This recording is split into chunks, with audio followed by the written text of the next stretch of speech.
So the people are protesting peacefully, and I'm guessing because they have a curfew at 8 o'clock, and they are still there. The cops are rolling out tear gas, so it's that time. It's that time.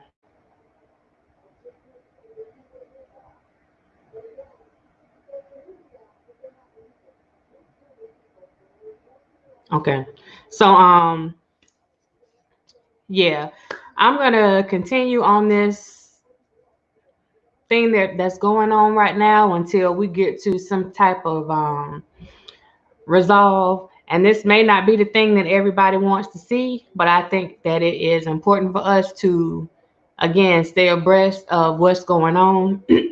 Hey, K baby, how you doing? To stay abreast of what's going on right now, um, because I mean, this is the current state of our union. This is what's going on with us. These are the things that matter and the things that affect us. Um, So I'm going to show they had different yesterday. A lot of people came out. Let me say this too. Um, Timony, hey, how you doing? Yesterday, I did the live and I was talking about the people like, calming down, not tearing up all this stuff. And if you guys go back and watch my video from last night, I didn't realize that my video had been reported. My video was reported for hate. Yeah. So they put an age restriction on the video. They put an age restriction on the video, which is fine. I mean, the video still plays, but now you have to do like a confirmation and let them know that you're basically old enough to watch the video. So to the person that felt that it was necessary to do that, or maybe felt that they were going to stop me from talking about the situation, God bless you. God bless you. Um, but we're going to keep on pushing. We're going to keep on pushing because this is what it is all about. If we can't talk about everything that's going on with our people, then we shouldn't be talking about nothing at all. And that's just how I feel on that. Um, but today we saw other people come out. We saw Atlanta coming out. There was a demonstration, or there is a demonstration in Charlotte.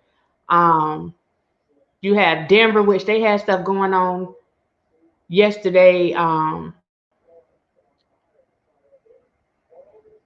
Oh wow, that's scary. But you have stuff going on all over the place. Yesterday, I think there's some underreporting when it comes to all of the protests, and they want people to think that it's just coming from one place. There was also a protest for Breonna Taylor yesterday in Louisville, Kentucky, and it's reported that 7 people actually were shot at that as a result of that demonstration on yesterday. I haven't seen any reports on that on the news today, but I saw it last night. Hopefully, that's some misinformation. But as of yesterday, they were saying that at that time nobody was killed, but they did have one that was in critical condition. Um, DC, Washington, they showed up today. They're still showing up. Um, But I just want to, tell those guys, y'all be careful. Y'all know what y'all dealing with. Y'all got y'all got the man up there. So please be careful up around those parts, and just try to be as peaceful as possible. If you don't think you can be peaceful with that, you might need to go find you a group that's a little more you know, because we want everybody to be able to go home safely. At the end of the day, we want everybody to go home safely. Hey, Liddy Lit. So I'm gonna go to the Atlanta protest um, real quick and let you guys see what's going on over there.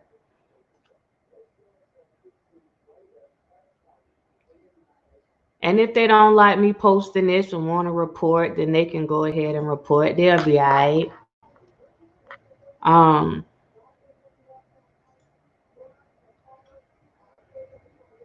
restaurant, which has now had broken windows in front of it, where many people have gathered. American flag had been burned there earlier in the evening. Again, 9 Atlanta police cars have been vandalized, have been with broken windows and in an attempt to try to turn them over. That did not happen, but they were successful in torching an APD cruiser. So one vehicle has been lost. The other issue that certainly has been at the forefront tonight has been protesters who have made their way onto the freeway at I-75, very close to the North Avenue Bridge. If you're familiar with that area, we have seen a number of police cars, Atlanta Police, Georgia Highway Patrol, State Patrol as well, have been there in an effort to try and clear the freeway. That has been unsuccessful as of yet. That area has been a slow go for motorists. Again, if you are planning on going from the south side to the north side and you're looking to use that portion of the freeway and you're not going to cut through Midtown or in town, certainly be aware of that it is slow going for motorists tonight. We do not know the exact situation on that yet. Hopefully our Sky Tracker will make its way over there to give us an overhead view as well. And again, you can see that police car that had been torched just in the top left. It just disappeared behind the breaking news banner there. So that is still something that we are continuing to follow. Atlanta at the CNN Center. Has been done tonight. I know Jeff just mentioned the McCormick & Schmidt's restaurant, the windows being broken out there, inside windows of the CNN at the Center. CNN Center being broken, some vandalization done to the iconic CNN lettering, the logo that sits out front of the building. That's such a place for tourists to come and go. A lot of these areas are frequented not only by people in the city and the metropolitan area, but also by a lot of our visitors as well. And so all of them being impacted right now. Again, it is nearing 9 o'clock, about nearly 6 minutes until then. And the visibility is going down and down. You see some of the street lights have come on in downtown Atlanta. And that will be a factor as we continue to watch the situation out there right now with the decreasing visibility right now. We see that crowd just still remains fairly strong. Hope Ford reporting that some folks have left, but again, we've also seen replenishments, if you will, with more people coming into the downtown area, parking their cars to join and take part in this protest as well. All right, if you are just joining us, I'm Jeff Hellinger along with Jennifer Bellamy, and we have been broadcasting live for about the last... Really quick, some things happened today, and I'm pretty sure that you guys have been watching the news and stuff today too, but for those who aren't familiar with what has transpired today, like I told you guys before, I was pretty certain that at least the one guy was going to be locked up by the end of the week. So the main guy, he was locked up today. What people have an issue with right now, Derek Chauvin, he was locked up today. So they did a press conference today about what happened with him. So Derek was charged with third-degree murder. 1 second.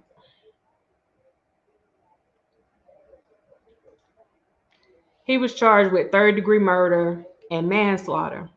Now, a lot of people are upset with what he's been charged with at this point, but I would ask people to remember that there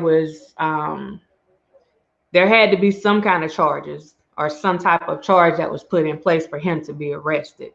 So I would say, just wait and see what happens with the charges, because I'm sure that those charges are going to increase a little. And that was something that the attorney also said, that they may have more charges forthcoming, but right now they've charged him with third-degree murder and manslaughter. So just real quick, for if you're not familiar with those, because people are like, well, why did they charge him with that? And it should have been first degree. Well, if they go in too high from the beginning, you have to make sure that you charge somebody right, because you don't want people getting off, not the people that you're really trying to prosecute. You want to make sure you do get this stuff right. So I commend them for getting, charging him with something. But we also know those other charges are coming.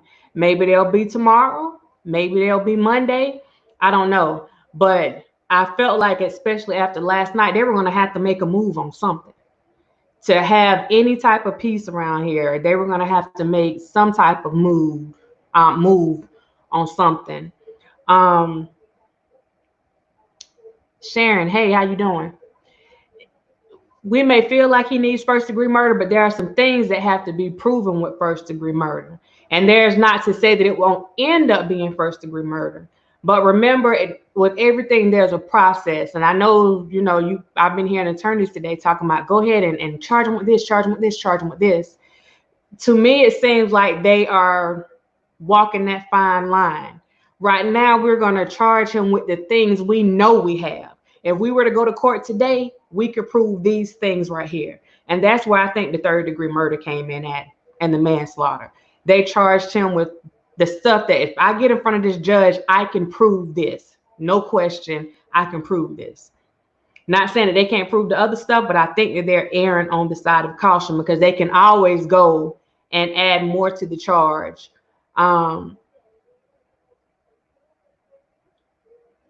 No, that wasn't his cause of death. And I'm actually going to put that up too. That wasn't his cause of death. The official autopsy isn't out yet. You just have a preliminary autopsy. So basically that's just somebody giving their opinion. And the family of George, they're requesting to get possession back of George's body so that they can get an independent autopsy done on his body as well. Because whenever the coroner or whoever, that's usually somebody that's that works for the state, so they want to make sure that they have somebody that's unbiased, that's outside of this circle, that nobody hired or has no affiliations with or anything like that. And I think that was a good thing. In Minnesota, let me just give y'all the information on the third. I'm gonna give you the short version on third-degree murder. On third-degree murder in Minnesota, this involves killing another person without premeditation and intent, through inherently dangerous acts and with no regard for human life. Malice can also be involved in third-degree murder. I'm gonna read that again. It involves killing another person without premeditation and intent, through inherently dangerous acts and with no regard for human life. So that's what I said. As far as third-degree murder, they can come in off the bat. Boom. If we had to go to court today, we can prove this. Yes, you killed another person. We can't prove whether or not it was premeditated, but we can prove that you acted in a dangerous manner and that you had no regard for this human life. And because you had no regard, your actions resulted in this man's death. So that's something that they had to put this stuff on the table today, just based off the video, not knowing whether or not he knew this man in the past. Did they know each other from work? Did they ever have any run-ins? They don't have to worry about, did this man ever make any, racist comments? Did he make any type of comments that would suggest that he had some type of prejudices? Like, none of that stuff is involved in this. This is basically based on what we saw on this video, period. That can be proved just by today. Then you go to the manslaughter. So, short version. Manslaughter is an unlawful killing that doesn't involve malice, aforethought, intent to seriously harm or kill, or extreme reckless disregard for life. So you don't have to prove that the person had any malice or ill will. You don't have to prove that. The laws differentiate manslaughter from murder vary from state to state. But in Minnesota, manslaughter can be defined as a crime of extreme passion or negligence. Negligence. Remember that word, negligence.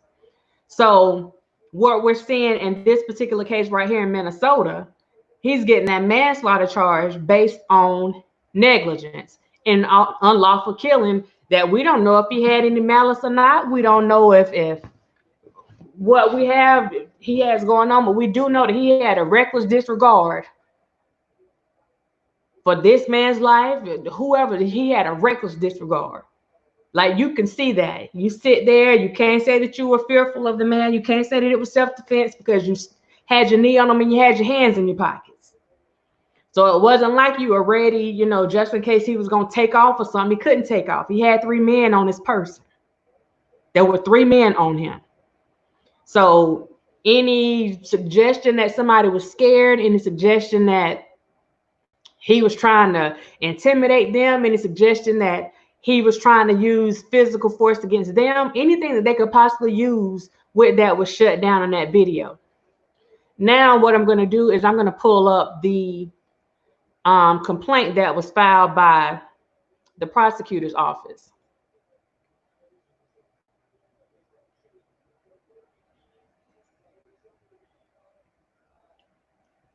Let's see.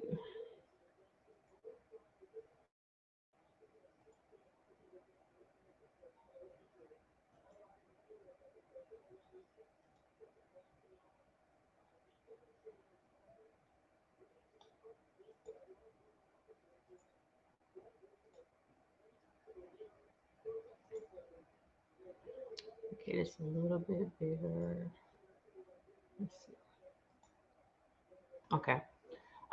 So looking at this complaint from the prosecutor's office, and hopefully you guys can see it.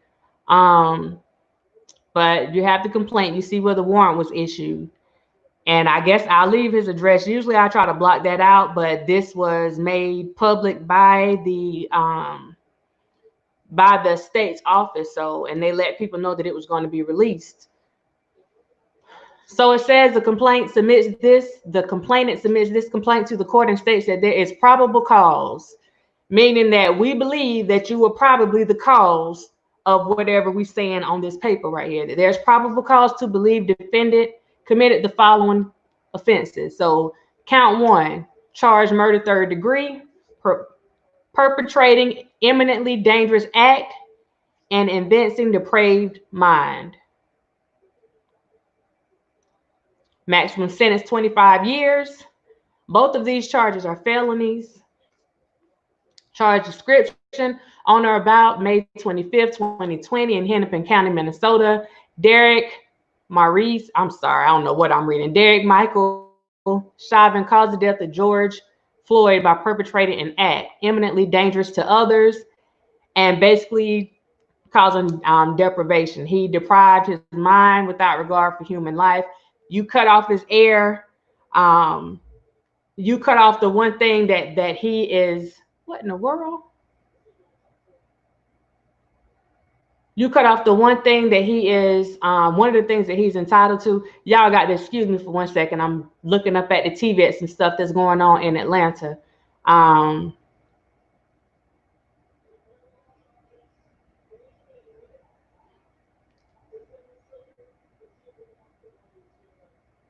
They just arrested one of the young guys. I don't know what he was doing, but there's some other young guys that are throwing some stuff at the.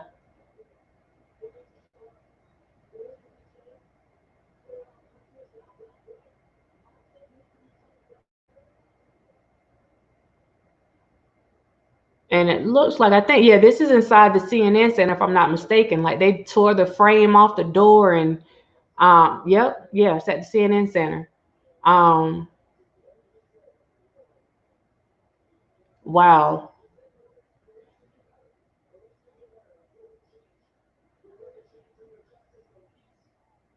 I'm going to come back. I don't know if you'll be able to. I'm going to come back to this for a quick second. Let me see something.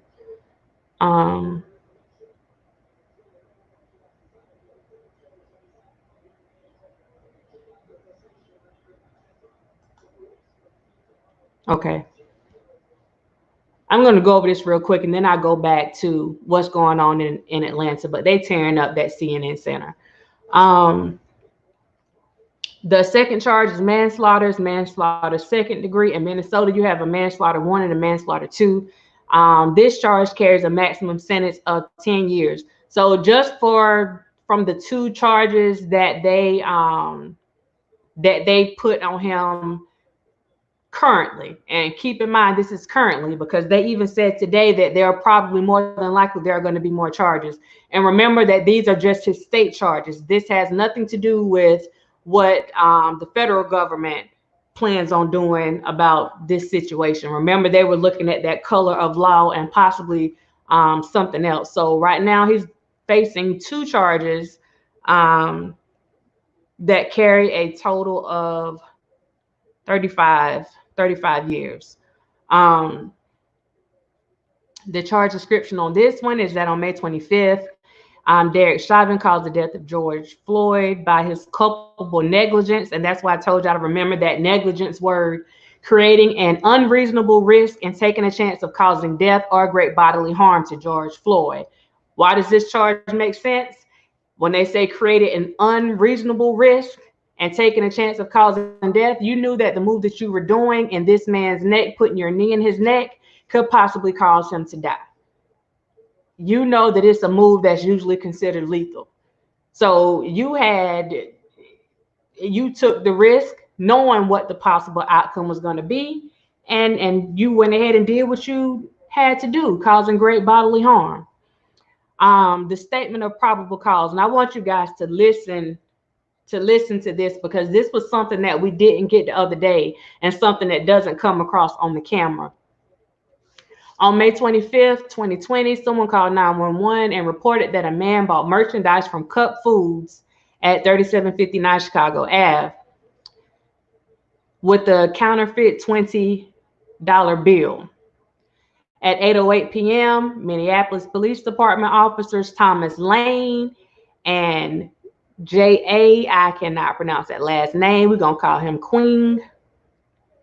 Quing, arrived with their body cameras activated and running. The officers learned from store personnel that the man who passed the counterfeit $20 bill was parked in the car around the corner from the store on 38th Street.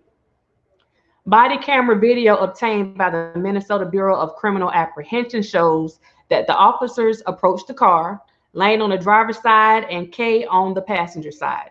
3 people were in the car. George Floyd was in the driver's seat, a known adult male was in the passenger, and a known adult female was sitting in the back seat. As Officer Lane began speaking with Mr. Floyd, he pulled his gun out. Okay, this is already something that was not necessary from the beginning. So as he approached, when he started speaking to Mr. Floyd, when he started talking to George, he pulled his gun out and pointed it at George's open window and directed him to show his hands. There was no reason for him to do that. When Mr. Floyd put his hands on the steering wheel, then Lane put his gun back in the holster. So you're already letting somebody know that you're coming up in an aggressive manner from the beginning. While Officer K was speaking with the front seat passenger, Officer Lane ordered Mr. Floyd out of the car, put his hands on Mr. Floyd and pulled him out of the car. We were able to see that on the video. They pulled him out very aggressively. Officer Lane handcuffed Mr. Floyd. Mr. Floyd actively resisted being handcuffed. Once handcuffed, Mr. Floyd became compliant and walked with Officer Lane to the sidewalk and sat on the ground in Officer Lane's direction. In a conversation that lasted just under 2 minutes, Officer Lane asked Mr. Floyd for his name and identification. Officer Lane asked Mr. Floyd if he was on anything and explained that he was arresting Mr. Floyd for passing counterfeit currency. Officers K and Lane stood Mr. Floyd up and attempted to walk him to their squad car. At 8:14 p.m., Mr. Floyd stiffened up, fell to the ground, and told the officers that he was claustrophobic. These things, we did actually see these things on the video. And we also saw when they got him across the street to the car, it looked like he actually fell off the sidewalk. Don't know if that happened, but if you ever dealt with somebody that didn't want to go and you felt that weight, that's just a whole other conversation. MPD officers Derek Chauvin, the defendant, and I'm gonna just call this other guy TT because I don't even want to try to pronounce his name, then arrived in a separate squad car. So this is Officer Chauvin, the one that had his knee on the guy's neck, and then TT is the guy that was acting like he was security, that was blocking all the bystanders or whatever from trying to help Mr. Floyd. The officers made several attempts to get Mr. Floyd in the back seat, and I want you guys to listen to this because this doesn't make a lick of sense. They made several attempts to get Mr. Floyd in the back seat of the squad car from the driver's side. Mr. Floyd did not voluntarily get in the car and struggled with the officers by intentionally falling down, saying he was not going in the car. and he refused to stand still. Mr. Floyd is over 6 feet tall and weighs more than 200 pounds. While standing outside the car, Mr. Floyd began saying and repeating that he could not breathe. So they're basing this stuff on the body cam. So that's why they have to be careful with going in with that first degree murder if Mr. Floyd was already complaining about his breathing before he was put on the ground. We don't know if this is true or not. They're basing this on what was seen on the body camera. We don't know. The defendant went to the passenger side and tried to get Mr. Floyd into the car from that side, and Lane and Kay assisted. This is what I want y'all to listen to. The defendant pulled Mr. Floyd out of the passenger side of the squad car at 8:19, and Mr. Floyd went to the ground face down, still handcuffed. Why in the world would you be pulling him out if you couldn't get him in the car and you finally got him in the car? Why did you pull him out of the car on the passenger side? That makes no sense to me. He went straight to the ground face down. This is where we see him at when the video picks up. Kay held Mr. Floyd's back and Lane held his legs, hence the people we see on the video. The defendant placed his left knee in the area of Mr. Floyd's head and neck. So that's Kay holding the back, Lane holding his legs, and Chauvin holding his, well, putting his knee on his neck. So there are your three officers that are holding him right there. Mr. Floyd said, "I can't breathe," multiple times and repeatedly said "mama" and "please" as well. The defendant and the other two officers stayed in their positions. The officer said, "You are talking, so you're fine." That's what I told y'all. That's the comment. If you can talk, you can breathe. As he continued to move back and forth, Lane asked, this is what we didn't hear before. Lane asked Chauvin, shouldn't we roll him on his side? And Chauvin said, no, he's staying right where we got him. Officer Lane said, I am worried about excited delirium or whatever. Chauvin said, that's why we have him on his stomach. None of the three officers moved from their positions. So it wasn't that they didn't know that this thing wasn't right. One of these guys, even though he's supposed to be the younger guy on the force, one of these guys is telling him, look, this don't seem right. This don't seem right. Like, I'm already, he got to have trouble breathing. He got to have trouble breathing. And the fact that he even mentioned excited delirium, that lets you know that he was aware of what this guy was doing. He was aware of what it was capable of doing. The body cam video shows Mr. Floyd continued to move and breathe. At 8:24, he stopped moving. So from the time that they pulled him out of the passenger side of the car at 8:19 to 8:24, that's 5 minutes. Just 5 minutes. At 8:24, Mr. Floyd stopped moving. He stopped moving. At 8:25, the video appears to show Mr. Floyd ceasing to breathe or speak. Lane said, do you want to roll him on his side? Kay checked Mr. Floyd's wrist, his right wrist, for a pulse and said, I couldn't find one. None of the officers moved from their position. So even though they already knew that there was a possibility that them doing this would cut off his breathing or cause him to like experience excited delirium and end up like dying on the spot, nobody moved. Once his check, they checked his pulse and they saw that he didn't have one. Nobody moved. At 8:27, this is now 2 minutes later, the defendant removed his knee from Mr. Floyd's neck. An ambulance and emergency medical personnel arrived. The officers placed Mr. Floyd on a gurney and the ambulance left the scene. Mr. Floyd was pronounced dead. Mr. Floyd was dead on the scene. He was pronounced dead at the hospital. He was dead on the scene. And that was apparent by the paramedics coming up and not performing CPR on him on site. Life-performing measures on site. If he's not breathing, then you start making your attempts to try and resuscitate him on site. We did not see that happen. The Hennepin County Medical Examiner conducted Mr. Floyd's autopsy on May 26th. the following day. The full report of the ME is pending, but the ME has made the following preliminary findings. And this is what I was speaking about earlier. The autopsy revealed no physical findings that support a diagnosis of traumatic asphyxia or strangulation, meaning that they don't show anything that says that he's been choked. Mr. Floyd had underlying health conditions, including coronary artery disease and hypertensive heart disease. The combined effects of Mr. Floyd being restrained by the police, his underlying health conditions, and any potential intoxicants in his system likely contributed to his death. So this is not saying that they didn't kill him.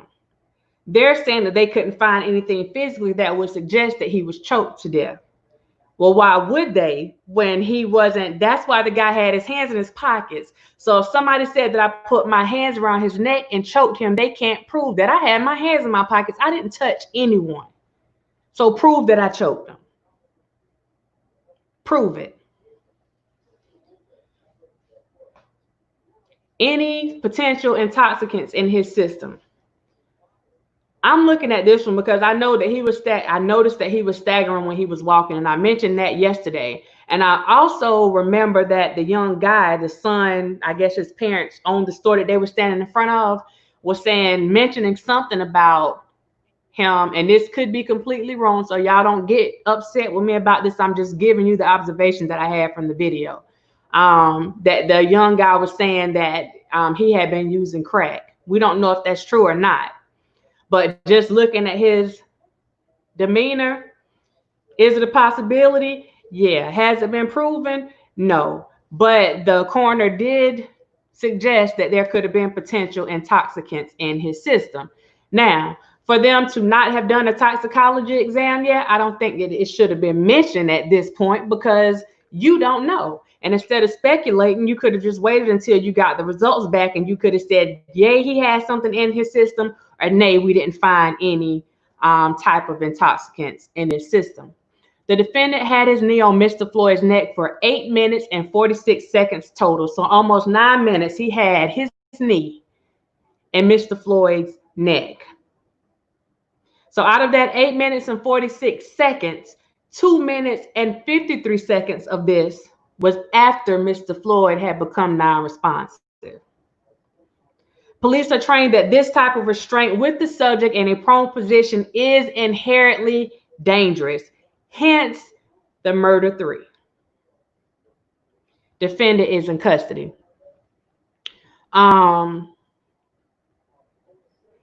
So this is basically you're saying the warrant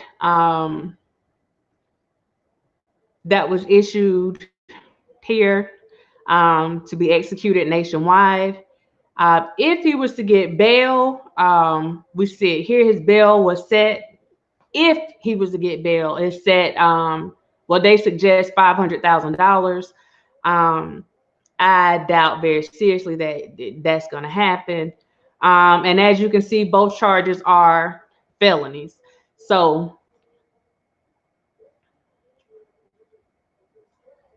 that's what we're dealing with right now. And sorry I went through the whole thing, but I just wanted you guys to see why they may have been used the charges that they use and how it may not make sense because they didn't go with first-degree murder off the top, but that doesn't mean that he won't be charged with first-degree murder. So you got to make sure that you got all those ducks in a row because you don't want another George Zimmerman situation happening or, you know, somebody else getting off because you didn't do your mess right the first time. So you got to make sure you got this stuff right. I think there was something else I wanted to make sure that I touched on. Whenever the attorney did the press conference, y'all remember yesterday, a lot of people got upset because the attorney said, we don't have any information to charge him. Okay, I think that was a wrong play on words. He could have said that a little bit better. And I'm guessing that somebody must have pointed that out to him. Today he came back and said, now we have sufficient evidence to charge him. We needed to make sure that we had all the evidence. So they were waiting, number one, on that report. They needed that report because if that report says that Okay, everybody wants first-degree murder. Like he did. If this thing suggests that nobody murdered him, he died of natural causes, then what does that do for your case? This thing is saying that he died because it was, you know what I'm saying? Like he had a heart attack, he had a stroke. That's not what they're saying, but that's basically like you're giving the defense something off the top that they already know they're going to jump on. He said that he was sure that the other guys were going to be charged. They wanted him to say, what did he think those guys were going to be charged with? I think he answered this the right way. He said that he didn't want to speculate about their charges because y'all know the minute he says that they're going to be charged with A, B, and C, and then they're charged with something else, it's going to be a problem. So he tread lightly with that one. I think that don't speculate, because if you can't give these people the right information, then don't speculate. Just charge them. Do what you got to do. Make sure they get those charges. See if I'm missing something else on here. But that's the stuff that's going on. So there were some decisions that had to be made. So just hearing what they were charging him with initially, just remember that. Just because people get charged with something, that doesn't have anything to do with what they get convicted of in the end. So just keep that in mind. But they have the opportunity to go, you know, with the increase, or they can lower the charges. So keep those things in mind. The mere fact that there's no way for them to fight their way out of third-degree murder. See, that's the thing. This stuff right here can be proven whether you open your mouth or not. The tape shows this. So whether we can get the one or the two, like we can finish getting our evidence for this. We can take this 3 and that's enough to get you locked up. Just let us get this report. And its preliminary report says that your actions contributed to his death. That's all we need. That's all we need. If I didn't speak to you coming in the chat, hey, how you doing? Kay, Nicole, Philanthropist, Groovy Family, Basic Mom, Latrice, Miss Corner, Lavelle. If I missed you, I'm sorry. They did the same with them midnight, second-degree murder. Yesterday, they can't get house arrest. Had he been black, first degree with intent. They arrested a kid. Yeah, they did.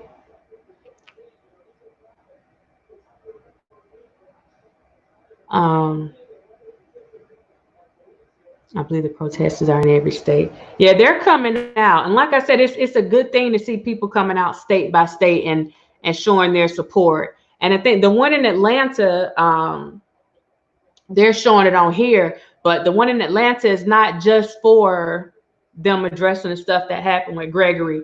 They're actually doing a protest for Ahmaud, for Breonna Taylor, and for George Floyd.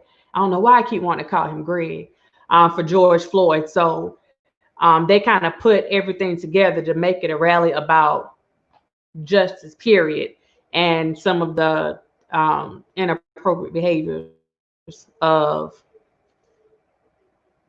certain officers and former officers, because some of them are former officers now.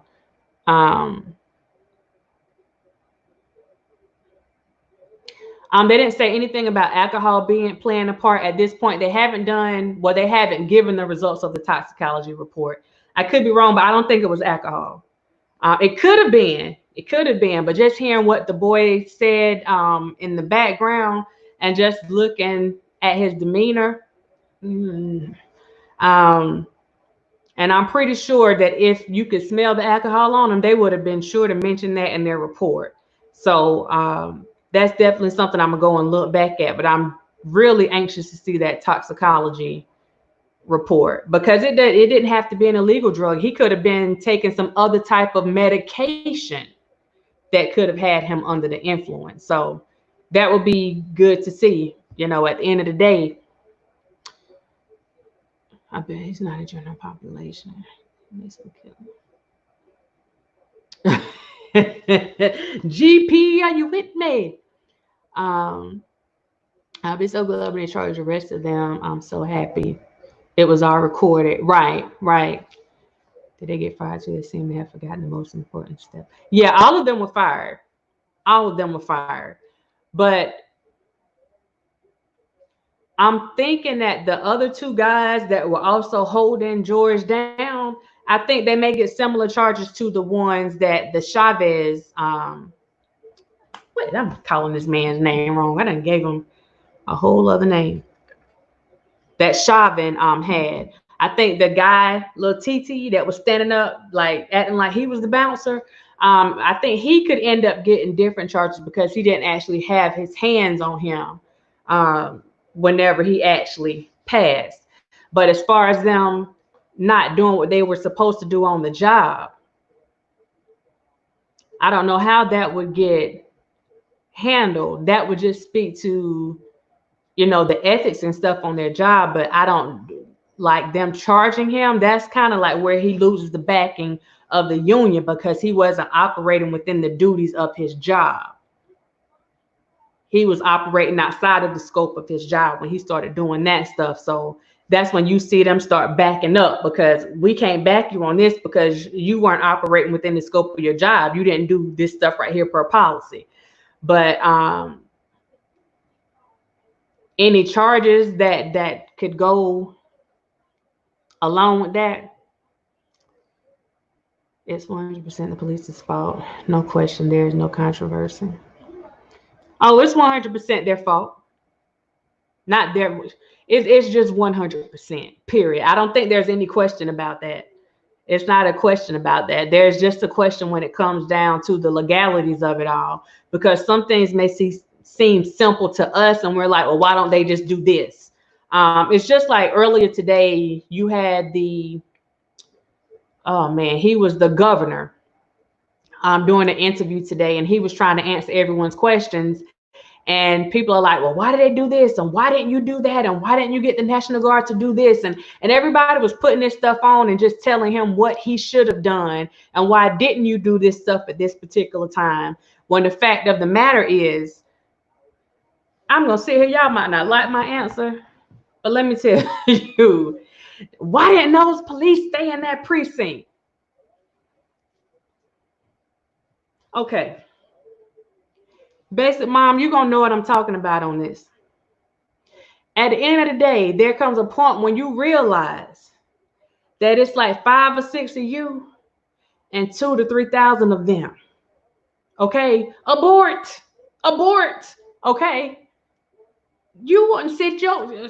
Let's keep on. Let's just keep on.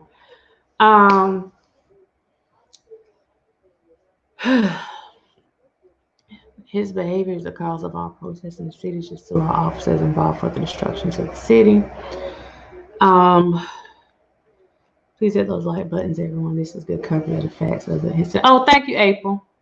Great job, Dr. Rogers. Thanks, because you are going through this with the fine-tooth comb. Hey, Michelle. Hey, Mahogany. How y'all doing? And that's the thing. That's the one thing that I can appreciate from all this, y'all. And we keep saying it. And, you know, you saw yesterday, well, I don't know if you guys saw it, but there was one of the black guys out there just going off on some of the white people there. And you don't need to be here. Don't change the net. Like, listen. When people start opening up their eyes to what's going on, you don't go and try to close their eyes again. When they look them, let them look. If they are awake, don't try to put them back to sleep. Because it takes a while for this stuff to sink into a lot of people. Because again, if you haven't experienced it or seen it yourself, then it's hard for you to even believe that people can be this hateful. Because if that's not what's in you, it's hard for you to believe that about other people. So when people have had this moment of epiphany, then you let that light bulb stay on and let them have their moment. because it's that moment of epiphany that got all them sitting out there and standing out there. And if you look at most of these rallies, they're out there heavier than we are. And that's just being honest. So we got to, you know, sometimes we step on ourselves, we step on our own feet, you know. I don't remember Rodney King beaten in California. Those officers were charged but not convicted. Right. The thing is, even the Rodney King, the footage was a little bit different. You know, with Rodney King, we were just coming in. So a lot of stuff got filmed, right? You know, can't we all just get along? A lot of that stuff got filmed. But in this particular situation, with this, I think this is a bit different. Number one, this man lost his life. Number two, there's nothing that they can do to undo what was shown on that video, if that makes sense, right? Like, we heard those bystanders begging the police to have mercy on this guy. We heard the bystanders begging and pleading with the police to let him breathe. The bystanders stood there. They are begging the police to do the right thing. And just as blatant as day, you sit there with every ounce of entitlement that you got in your system, and you act like this man don't deserve to breathe. You can't undo that. You can't undo the fact that we saw you putting your weight on that man's neck. Every time he tried to move to readjust his head to try to get some air, he put his knee deeper into that man's neck. They can't undo that. They can't. Only thing that he can try to do is ask for mercy.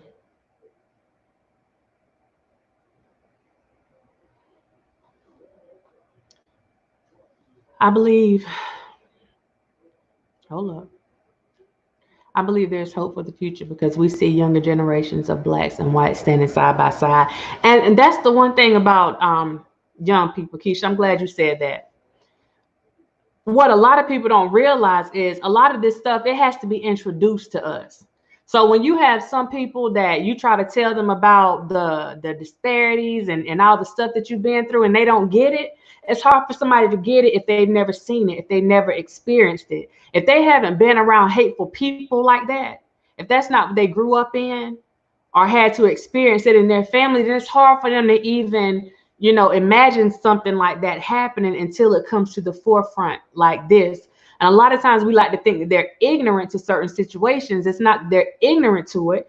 They just haven't been exposed to it.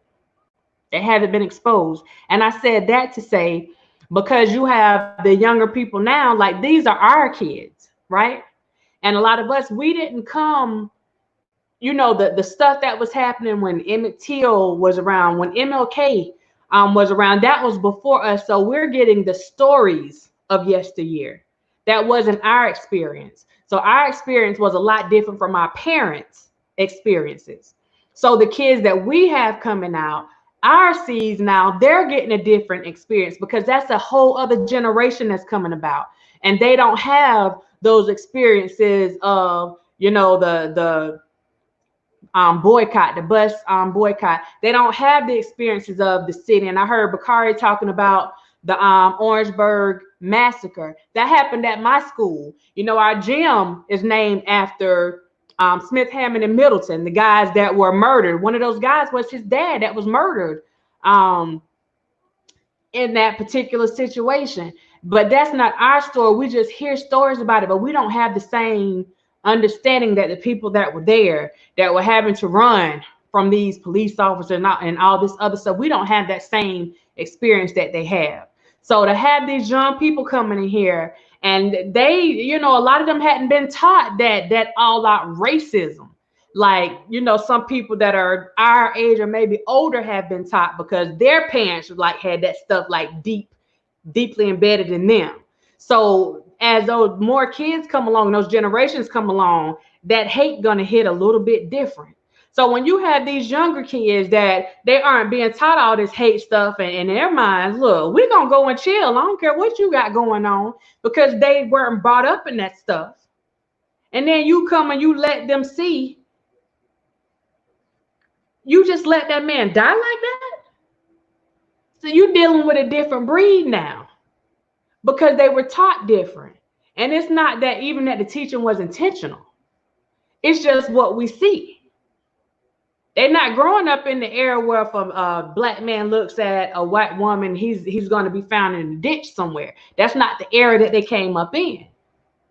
And that's evident whenever you see them. Hey, they're going to holler at whoever they want to holler at, whenever they want to holler at them. So it's a different group, completely different group. So to see them coming out, and you see older people in the groups too.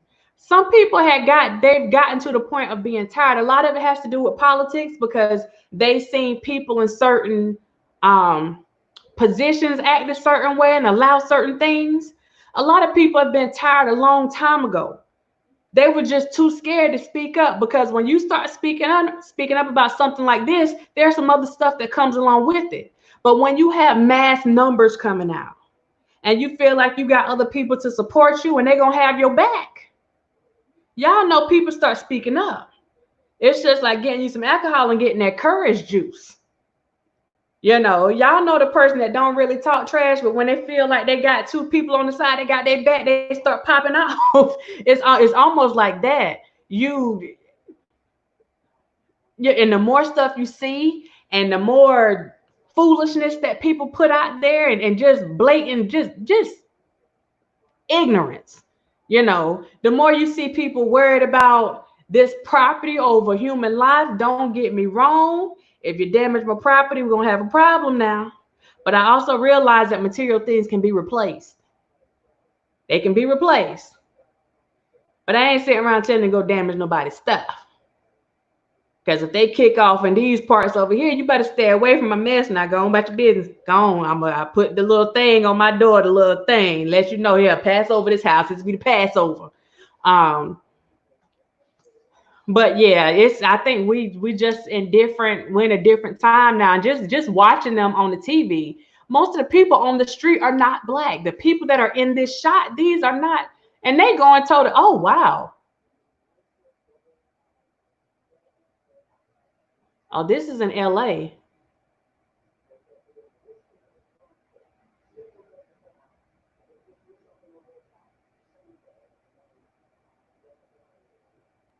So the thing that they're having to do is to try to calm other people down, right? Let me I wish they were showing this. Let me see.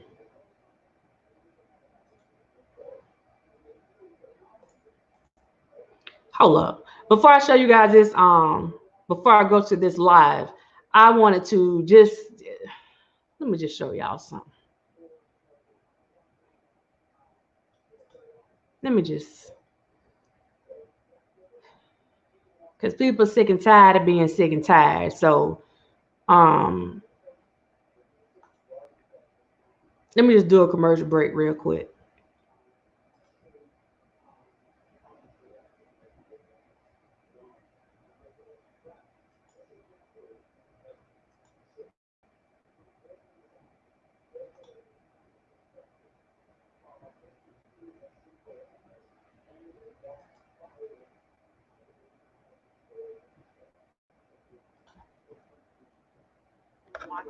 Hopefully some of that positivity resonated with them, as those raw emotions are still coming through for a lot of people. As one reporter asked in that press conference about the possibility of more people coming out at a later time, the mayor said yes, she was indeed concerned about that. As we've seen in Minneapolis, it wasn't just a one-night thing. And so as we're... Hold up. Okay. All hands on deck. Take your knee off my neck. See, nothing was perfect, but we have been a nation at peace. Look at all the hate this administration has unleashed. 200 1,000 deaths worldwide. We could have been warned, but he lied and lied. All hands on deck. Take your knee off my neck.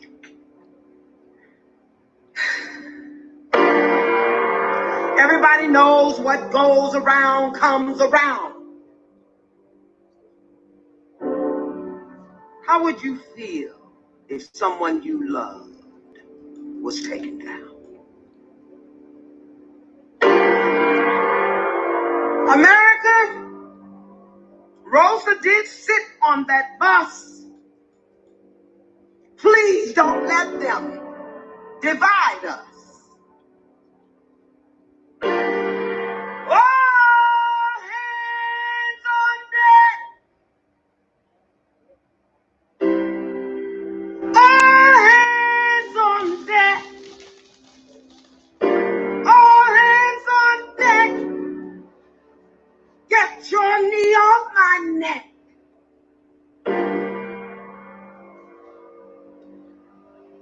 They are protesting all over the world. In fact, how do you expect us to react?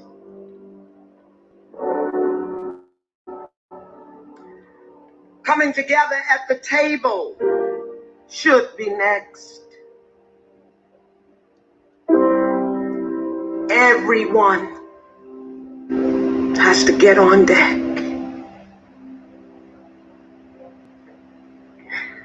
But in the meantime, keep your nasty knee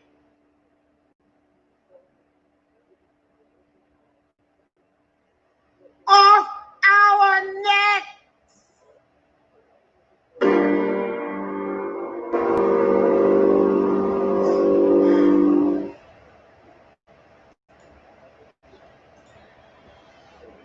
That's what I'm saying. Get your knee off our neck. I don't know if you guys are watching, and I need to see if I can get you there right now. They are showing out in LA. Move back to where you'd like here. We are live on the air at the moment. This is the four of us. We are one team. Just put us back where you want us. We are getting out of your way, so just let us know.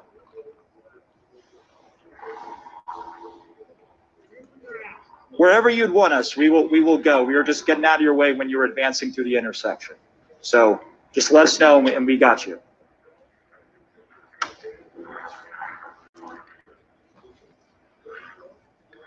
And this is a scene here playing out in Minneapolis. This is part of the advanced police presence that we saw come over the course of really minutes when the local police showed up at the fire department, or with the fire department, I should say, on that building we showed you that was burning. This is among the state patrol unit that was advancing up the street, saying and scattering the protesters at that point for people to clear the area. And so we walked away. I'm sorry? No, I'm under arrest. Okay. Do you mind telling me why I'm under arrest, sir? Why am I under arrest, sir? Right now.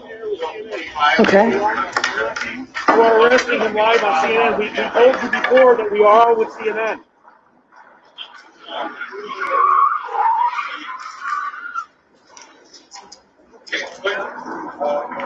If you're just tuning in, you are watching our correspondent, Omar Jimenez, being arrested by state police in Minnesota. We're not sure why our correspondent is being arrested. Hang on one second, Allison. Let's listen into what these officers are saying.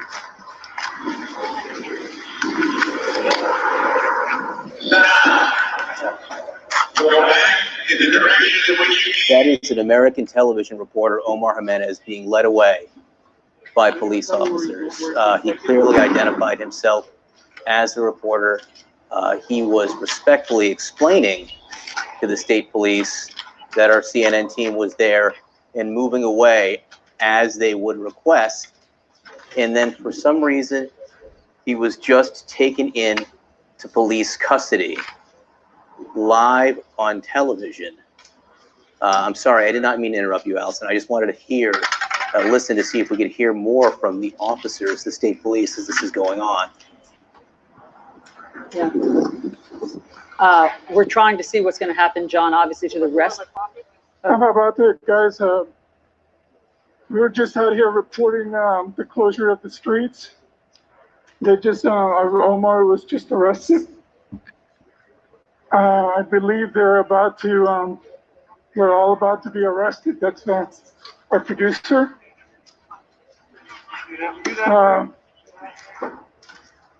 Our CNN producer is being... I'm probably going to be taken in a minute. Our CNN camera crew and our producer are being arrested right now on live television in handcuffs. I've never seen anything like this. Why, guys? Allison. Why are you arresting us? We're just passing along the message, your message. I'm done. We're just out here doing our job as well as you all. Hey, for everybody that came in, this is from earlier today. This is from this morning where the guy that was doing the journalist for CNN. I gotta put. Can I put the camera down?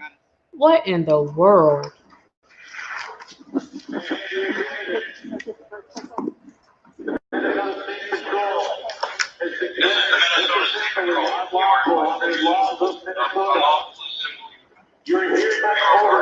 So they arrested.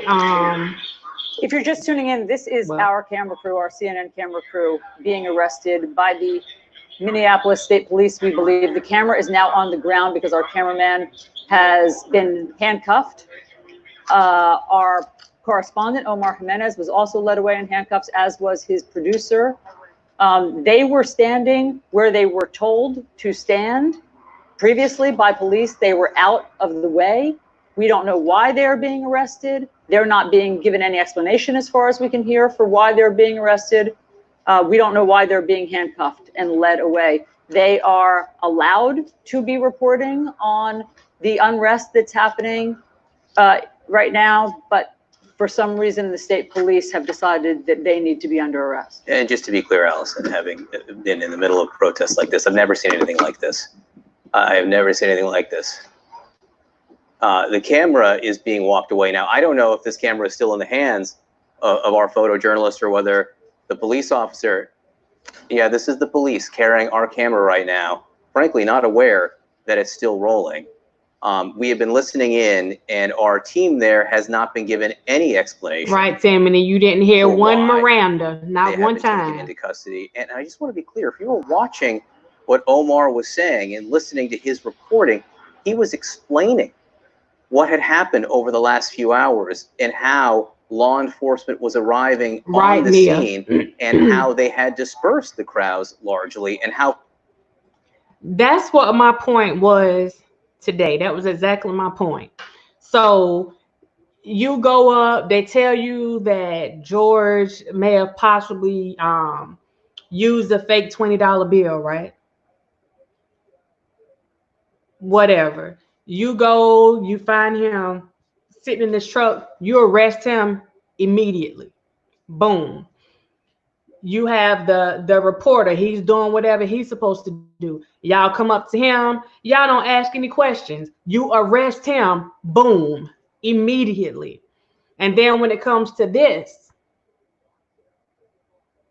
you got the footage. There's nothing to dispute what was on the footage. The person that did it can't even dispute what's on the footage. And we got to wait for everybody to go and burn everything down before y'all make a decision, and your hand is forced to go ahead and make a decision. I'm just,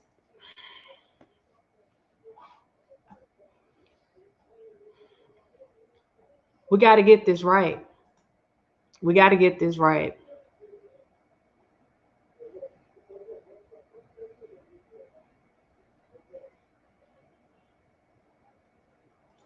So I'm gonna see if I'm gonna try to get back to the broadcast from Atlanta because they have a lot going on over there.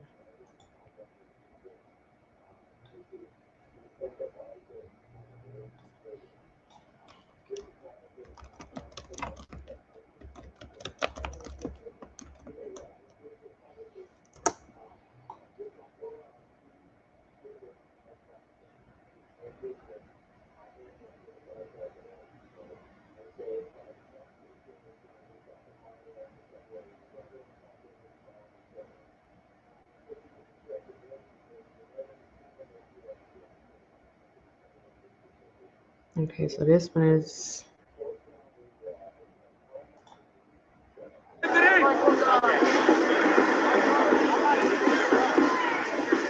They have basically, like, they're setting stuff on fire. Um,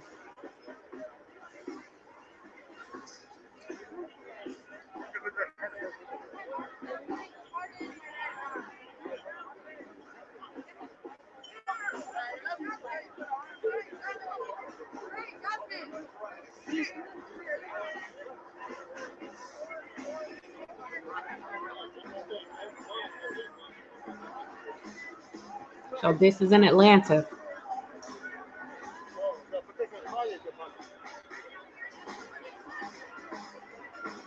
I don't know, Pico. It might not make it great, but they for darn sure listening and watching. Yeah, it's bad. It's bad in Atlanta. Phoenix Rising, 3rd-degree murder.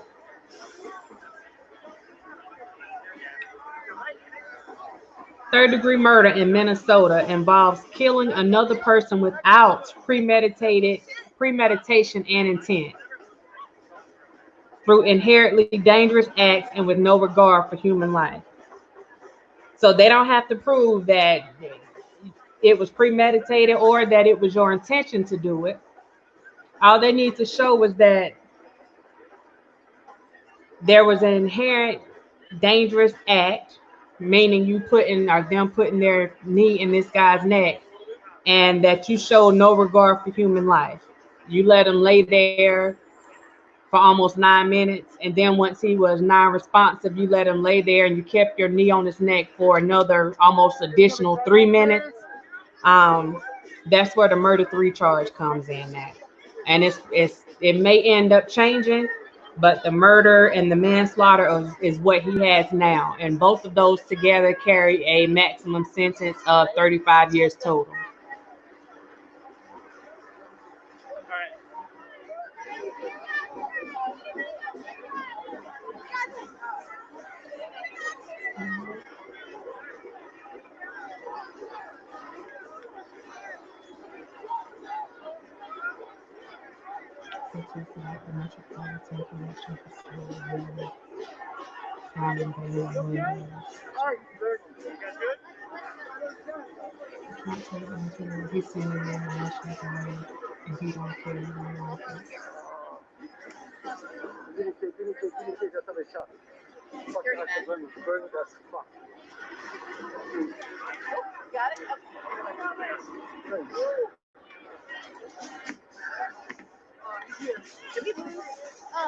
Oh, there he is. Okay.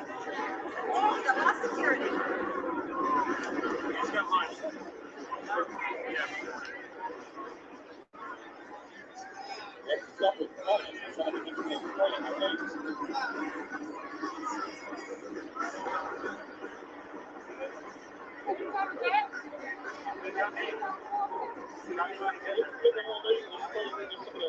So I guess the thing that's really bothering me about the fires and all that stuff is that when you look at videos and stuff like that, a lot of this stuff isn't being done. Yeah, Atlanta is burning again, right?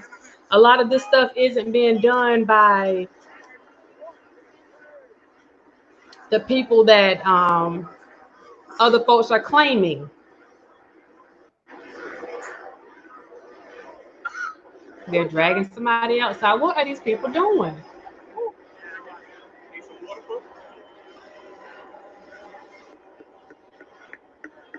Yeah, Shamika. I went through the preliminary report, the toxicology report. They haven't released the toxicology report yet. They still have to wait on that. Um, but anybody, the underlying medical conditions that they're saying, anybody could, be diagnosed with some of those conditions. Anybody could have some underlying hypertension, or you know what I'm saying. So for them to put that on there, even with him having those things, that has nothing to do with the fact that if he didn't have his knee in that guy's neck, even with him having all those conditions, he wouldn't have died that day. He would not have died that day. So even with him having that, that's why they said his underlying medical conditions in combination with the stuff that the police did directly contributed to his death. Yeah. I was raised with 7 brothers. I had sons and grandsons. I have a son. My pain is great for these senseless killings. I protested this morning. Yeah, I mean, this stuff is real, and that's why I want to keep showing it, because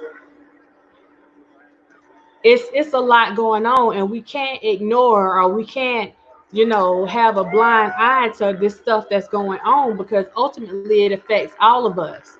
Again, when we talk about precedents, this right here, that's your precedence. This is setting the tone right now of what's going to happen in the future if things don't start to change. Is it the right way to go about doing things? Who are we to say whether or not it's right or wrong? But I am saying don't come messing with my stuff. That's all I'm saying. But as far as the injustice, are there other ways that stuff can be dealt with? Absolutely. Have other things been tried? Absolutely. You've had people kneeling for a long time. You've had people doing peaceful stuff for a long time. It didn't seem to get anybody's attention. This is what people felt would get somebody's attention.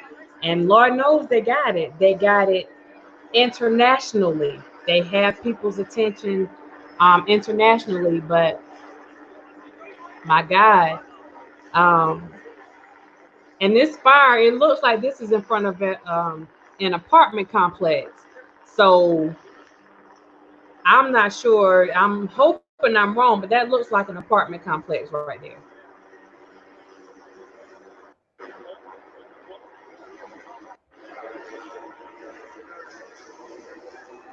Okay, I'm going to take you guys over to Denver.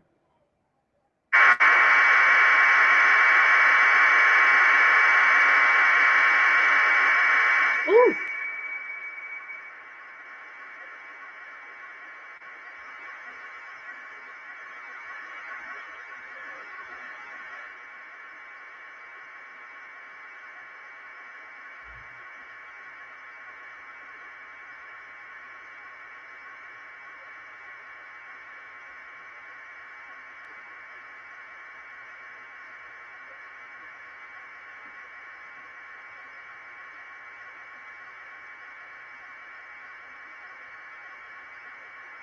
Y'all can see these people are not playing. They are coming out.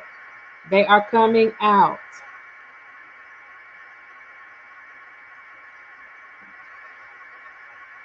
Again, another mixed crowd. You don't see one race out there, just being the only one showing up, to the party. This is a mixed crowd. People are tired of this stuff. People are tired.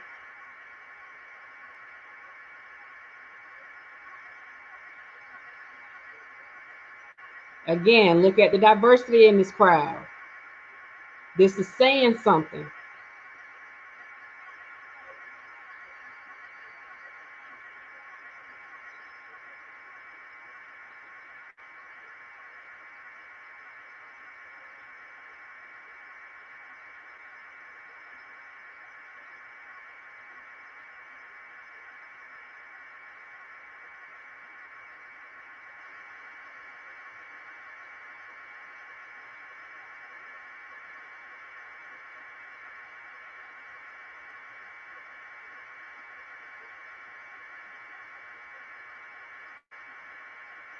Let's stop this for a minute and try to see if I can get you guys to Minneapolis.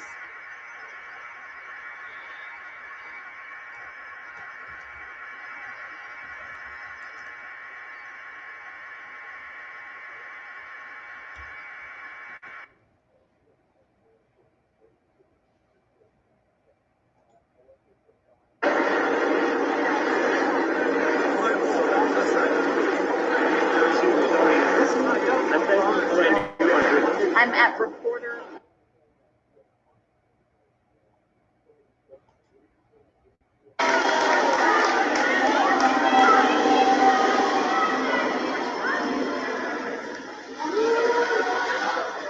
Now listen, I'm going to show y'all this just because they're going live, but this is something I pointed out to you guys last night, and I want y'all to check this out. I want y'all to check this out now. Since people like talking about agent provocateurs and stuff like that, let me just make sure y'all see this.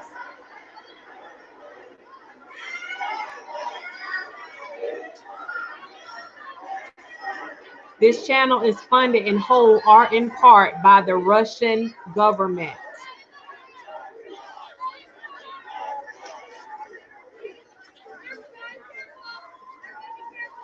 Let me see what the description is for this video.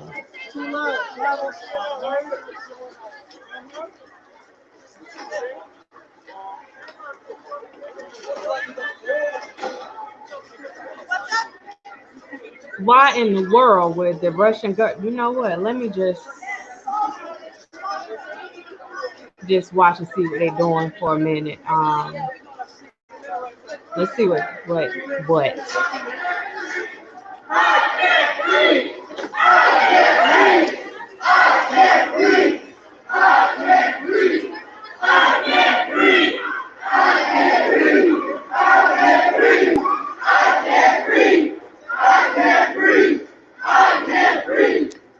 Emerald Golden Hue is Unicorn Riot on YouTube or on Facebook? I can't breathe. I can't breathe.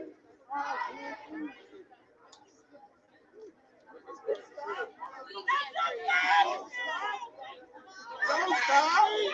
Don't stop. No peace. No justice. No peace. No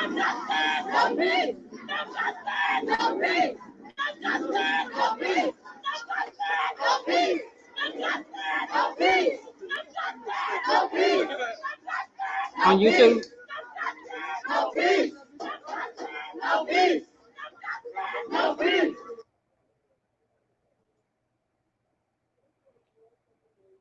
Yes, it's a lot of stuff going on, y'all. It's a lot going on. Let me see if I can find this.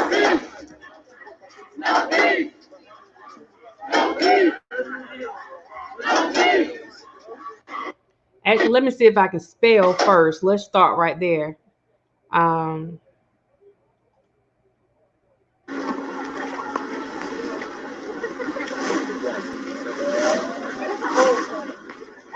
Okay.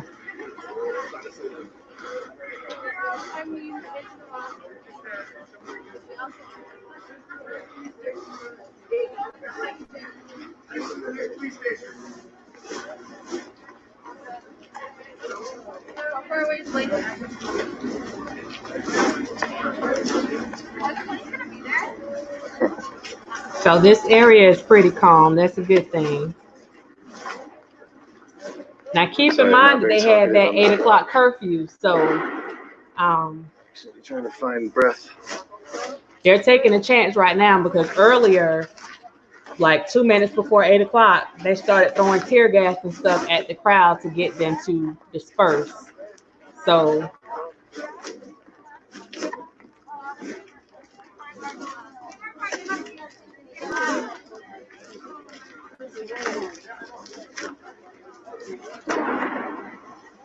you hear the tear gas in the background, actually. I'm not sure what those big bangs are. It might be from that fire by those cars. Those cars that were on fire.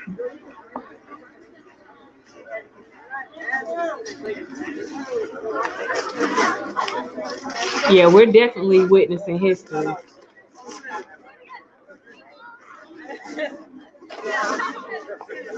are crying, basically saying they don't care about their life. Y'all want to talk? On the line.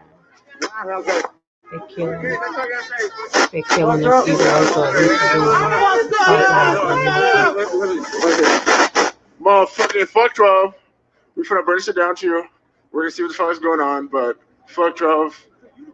Fuck the whole thing. This is the Unicorn Riot man himself.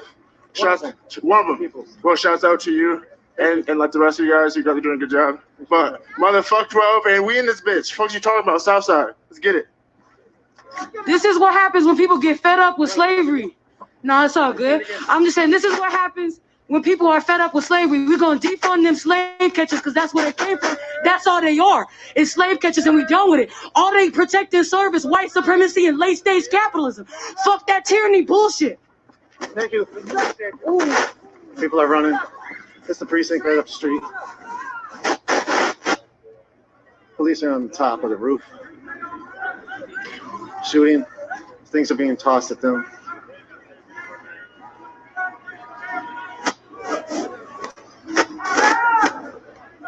I'll be surprised if the stop and shop. There's action here for a few hours.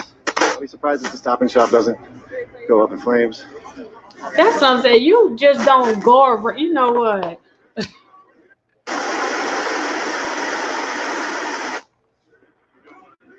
Thank you. Figure out this audio thing real quick.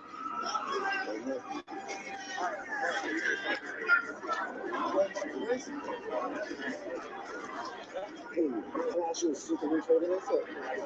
Can you just hold this for like 1 second? I understand the anger. I don't understand the randomness when it comes to the places that they decide to set on fire. Yeah, hold on 1 second. I'm trying to get the audio right. Go ahead.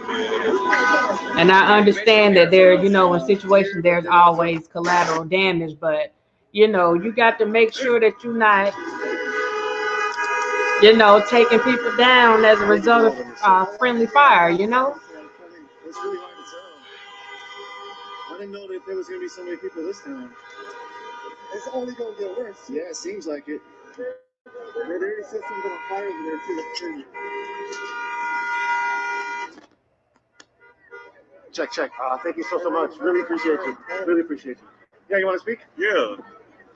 How we doing, everybody? This is Ty Brown here, speaking at Unicorn.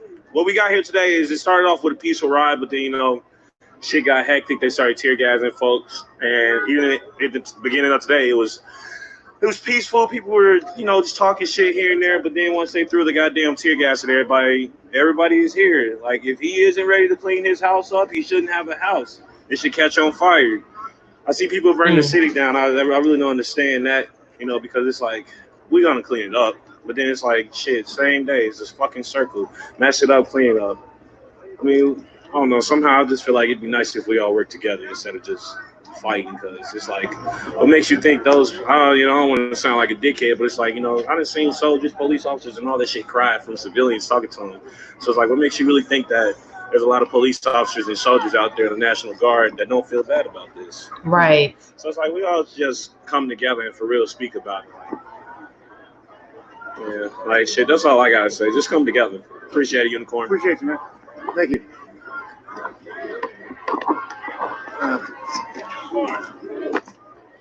I guess he wasn't expecting to get that.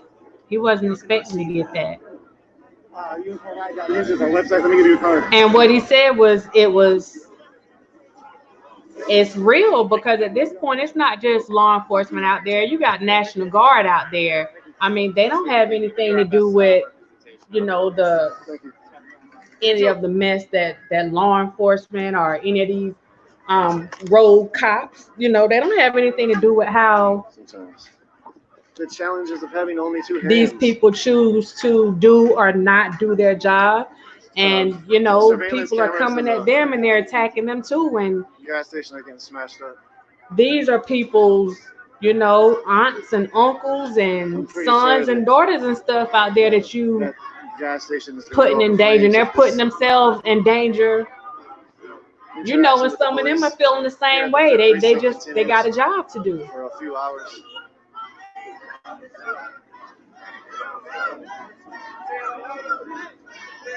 This is a concrete barricade for protecting the police precinct. Black lives, they matter here. Black lives, they matter here. Black lives, they matter here. Black lives, they matter here.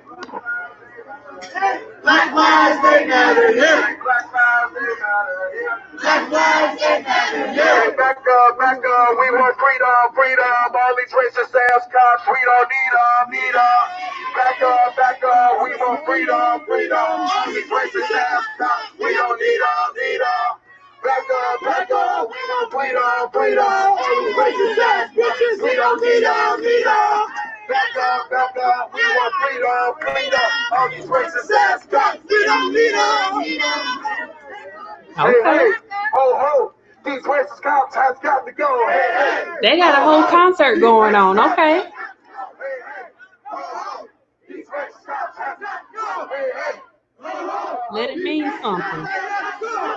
Hey, ho, these racist cops has got to go. Hey, ho.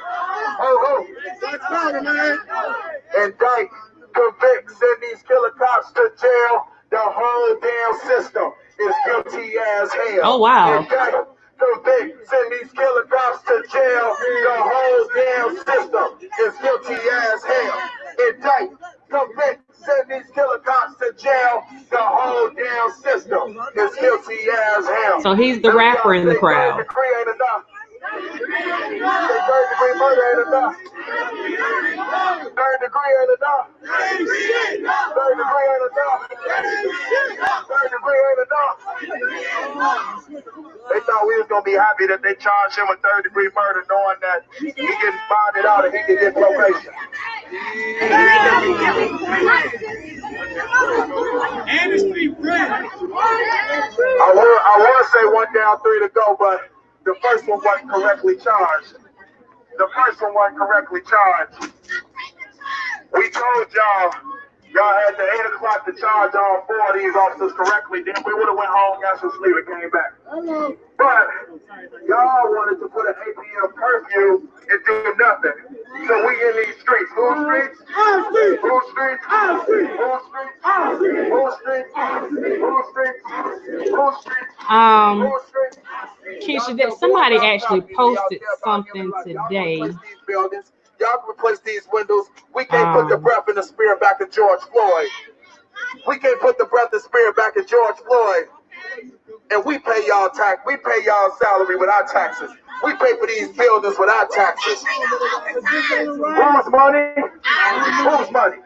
Whose money? Whose money? When I say this ain't a riot, say this a revolution. This ain't a riot. This ain't a riot. This ain't a riot. This ain't a riot. This ain't a riot. This ain't a riot. I think they will be. I definitely think they're going to be upgraded. Malcolm X said, we are non-violent with those who are non-violent with us, but for some reason, y'all are not non-violent. Y'all are not non-violent. They don't know what that means. Y'all ignited these. Y'all ignited folks to be mad. Y'all came out with tear gas, pepper spray, rubber bullets, flash bombs. Y'all ignited this. This is what y'all wanted. We are non-violent with those who are not violent with us. Y'all don't even have to be out here. Take y'all butts in there and get on the desk and do some work. But instead, y'all want to be out here with rubber bullets and tear gas. We don't care how many people y'all bring. Tell Donald Trump since he called us thugs. We don't care how many folks in the National Guard. We don't care how many folks in the State Patrol. We don't care how many folks in the Minneapolis Police Department. We gonna stand strong because we got the power. Say we got the power. We got the power. Say we got the power. Say we got the power. So Donald Trump keeps sending in the National Guard. Send in all you want. Send in all the people you want. Y'all saw that y'all wasn't able to take us home. Whose streets? Whose streets? Whose streets? Whose streets? Whose streets? Whose streets? Are they off the roof? No, they ain't off the roof. But y'all the thugs. Gas station's already on. Y'all the thugs. Donald Trump said we the thugs. No, you the thug, Donald Trump. You the thug, police. We didn't ask you to be here. We didn't ask you to kill our brother. We didn't ask to be here. We here because we want a revolution and we want some change. We didn't ask y'all to kill George Floyd. Y'all mad at us when we didn't even ask to be here. I can't breathe. George Floyd said, I can't breathe 14 times. We didn't ask to be here. So how we the thugs, Donald Trump? How we the thugs? Hey, y'all say, how we the thugs? How we the thugs? Say, we didn't ask to be here. So we didn't ask to be here. Now you got something else to tweet about Donald Trump. Now you got something else to tweet about Donald Trump. Make some noise, y'all. Make some noise. Okay, I got this man right here is a pastor. Because only pastors keep giving people all these instructions. He sounds like a straight Southern pastor. Tap your neighbor on the left and say, neighbor. Turn around and tap your neighbor behind you and say, neighbor. Who streets? Who streets? Who streets? Who streets? Who streets? Who streets? Who streets? Say his name. Say his name. Say his name. Say his name. Say his name. Say his name. Say his name. Say his name. Somebody give me the time. Who got the time? What time is it? That boy here preaching. 32. Oh, shoot. We supposed to be in the house at 8 o'clock, y'all. Fuck the curfew. Fuck the curfew. We were supposed to be in the house at 8 o'clock, y'all. How y'all gonna tell a bunch of grown people to go in the house at 8 o'clock? What the hell wrong with y'all? We are curfew. Oh, y'all. Show me what unity looks like. This is what unity looks like. Show me what unity looks like. This is what unity looks like. Show me what. Here at the intersection of Nicollet and 31st Street. Show me what. A few hundred people out here. Maybe 1,000 or so. Show me what unity looks like. I can appreciate this. Y'all scared because we band together. Y'all scared because we got white people, black people, brown people, Muslim, Christian,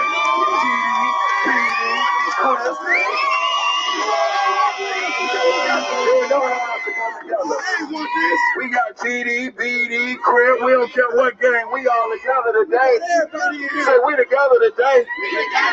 We together today. We together today.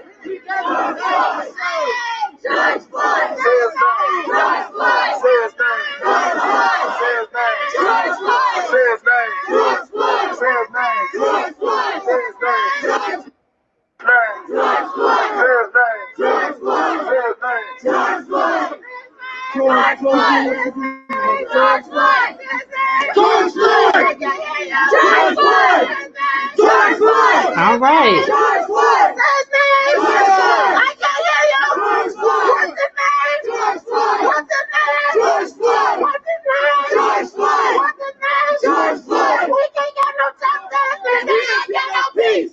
If we don't get no justice, then we ain't get no peace. If we can't get no justice, then we ain't get no peace. 30 degree ain't enough. 30 degree ain't enough. 30 degree ain't enough. 30 degree ain't enough. 30 degree ain't enough. Somebody posted this today, and I want to show you guys this. I know these people like, okay, y'all giving too many darn directions right now. This is what we're going to do. We're going to go ahead and take a moment of silence for George Floyd. I need everybody to take a knee wherever you The last few days, there hasn't really been people with microphones control the crowd. And that's what you see right here, where somebody has a microphone and is taking control. Minneapolis, the police department. People are just listening. They had nightmares about George Floyd. Hold on, let me put this back up. So everybody take a knee. We are being peaceful. We're going to take a moment of silence right here. We want y'all to see this while y'all point y'all rubber bullet guns. There's a moment of silence with people kneeling out here in 30. Moment of silence for George Floyd. Well, hundreds. Fist up. Moment of silence for George Floyd.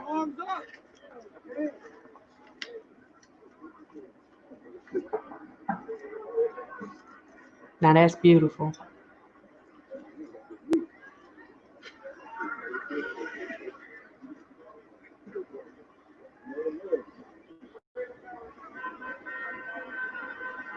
Say his name. Somebody's playing a Luther King speech in the background.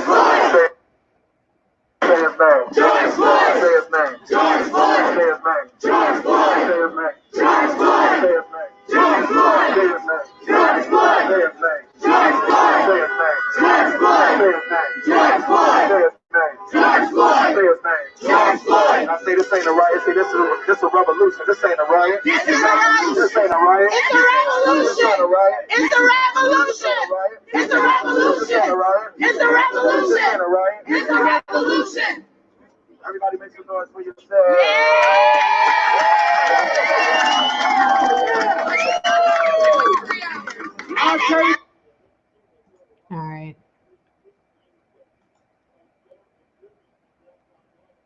He do sound like a pastor, don't he? Now turn around and shout, Shando. So somebody posted this on social media today. Let me make sure that. Okay. Somebody posted this on social media today. Who is Derek Chauvin? And I'm gonna get this a little bit closer.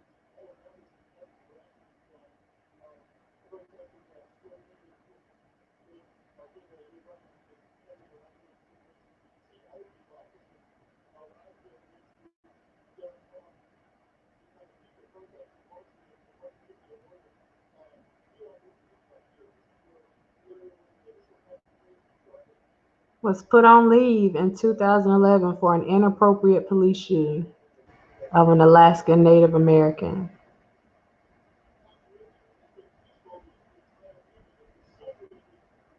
Shot an unarmed black male, 21 years old, in 2008.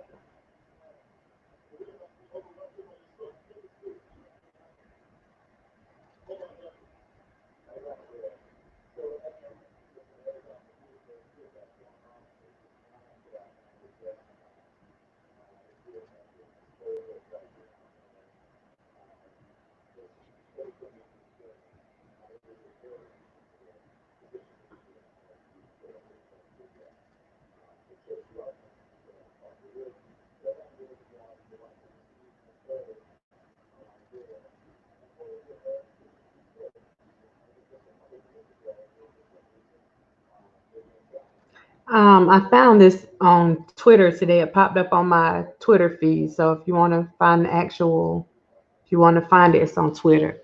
No, it wasn't standard procedure. Absolutely not. It wasn't.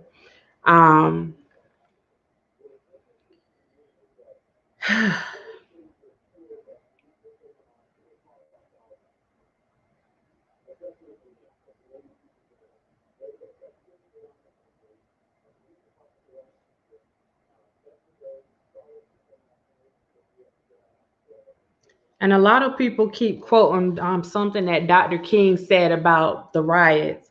So I want to make sure y'all actually see this whole thing.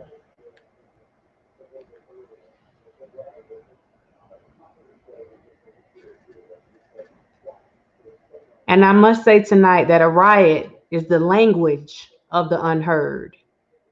And what is it America has failed to hear?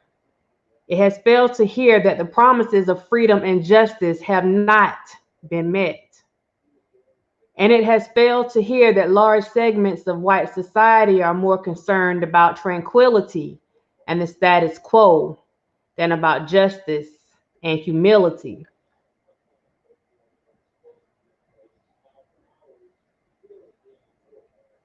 Now, today, I wouldn't just say that it's just segments of white society, because we have people in general that are more concerned about tranquility and the status quo. They are more concerned about that than justice and humanity. They are more worried about or more focused on buffoonery than they are justice and humanity. Those are facts. Those are big facts.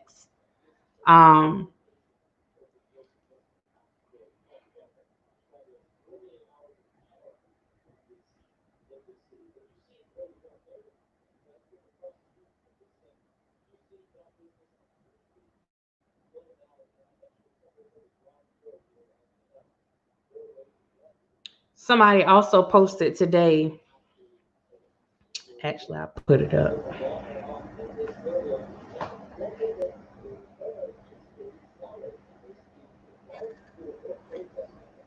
This picture was shocking and jarring to me at first. Kaepernick didn't hurt anyone, yet people like me thought he was so disrespectful and an attention whore. You know, when he was kneeling at those games, and when other players decided to kneel at those games, people had so much to say, right? They were sons of bastards, right? Well, now I'm wishing I paid him more attention. The picture on the left is the one that has no respect for human life.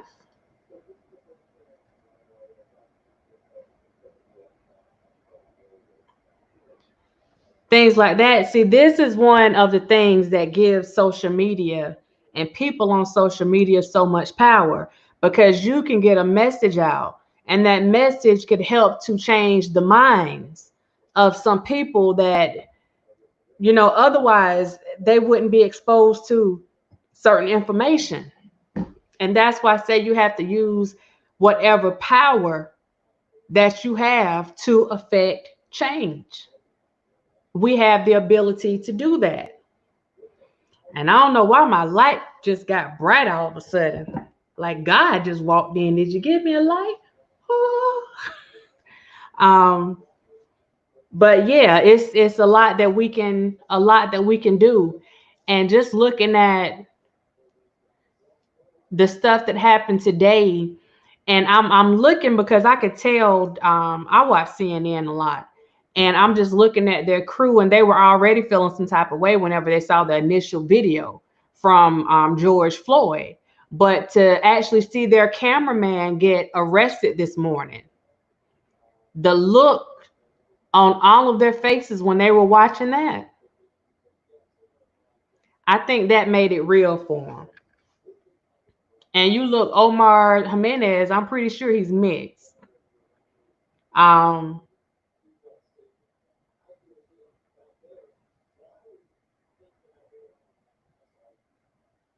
And to just see, like, and he took it all in stride, kept doing his job, kept talking at him like he wasn't bothered by it, but his colleagues were bothered by it.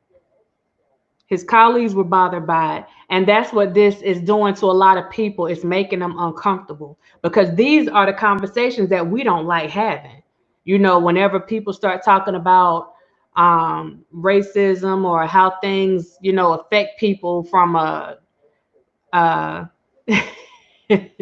how things affect people from a certain standpoint, people don't like having those conversations that are uncomfortable to them, you know, because then they're forced to start to look at their own biases, those unconscious biases, those implicit biases. They have to start taking a little, you know, self-evaluation. They have to self-reflect a little bit, because you start stepping on some toes when you have those conversations.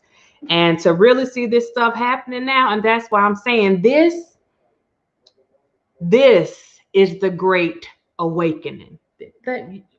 This is the great awakening. And I'm telling you that when that man, and it's like so ironic, because that's one of the things that we use down here. Whenever somebody's trying to hold us down, we say, get your foot off our neck. Or we gonna hold somebody down and we're about to go hard on them, we're gonna keep our foot on their necks. And it's so ironic that at this point, this man didn't know, I'm telling you, that when he put his knee on this man's neck, that he was gonna awake a beast. He didn't know that not only did that moment change George's life and set him into another dimension, sent him on to paradise, but you also opened up something here. You done opened up Pandora's box. You done opened up a chapter of a book that cannot and will not be closed, and it will be televised. That's what we're seeing right now. Because when you see hundreds of thousands of people coming together for one common goal, y'all, we've been talking about this thing now, coming together for one common goal. And if there's somebody out there, like the guy was saying, there's always somebody.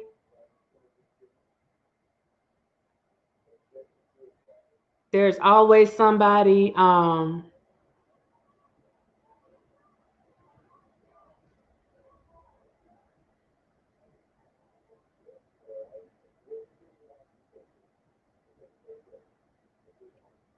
They're still showing off in DC. There's he said there's always somebody in the crowd that can get a bullhorn and kind of take over the crowd. Well, if you got a voice that's making some sense and you got people that are willing to listen, then you let them do what they do. Because a lot of people, they can get people together, or they want to go and do something, but they need a little guidance in what they're trying to do. They need a little direction.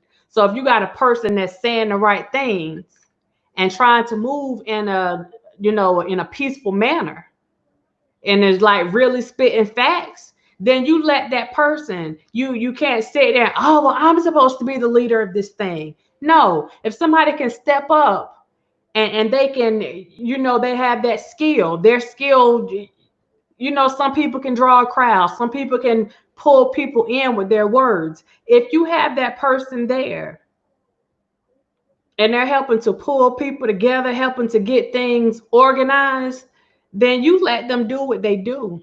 And you worry about being the leader of something later. You understand? You know, there's enough room at the table.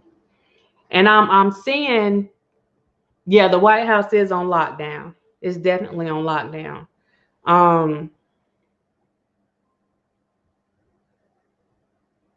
Oh, Keisha, I had showed that last night. That's oh man, that was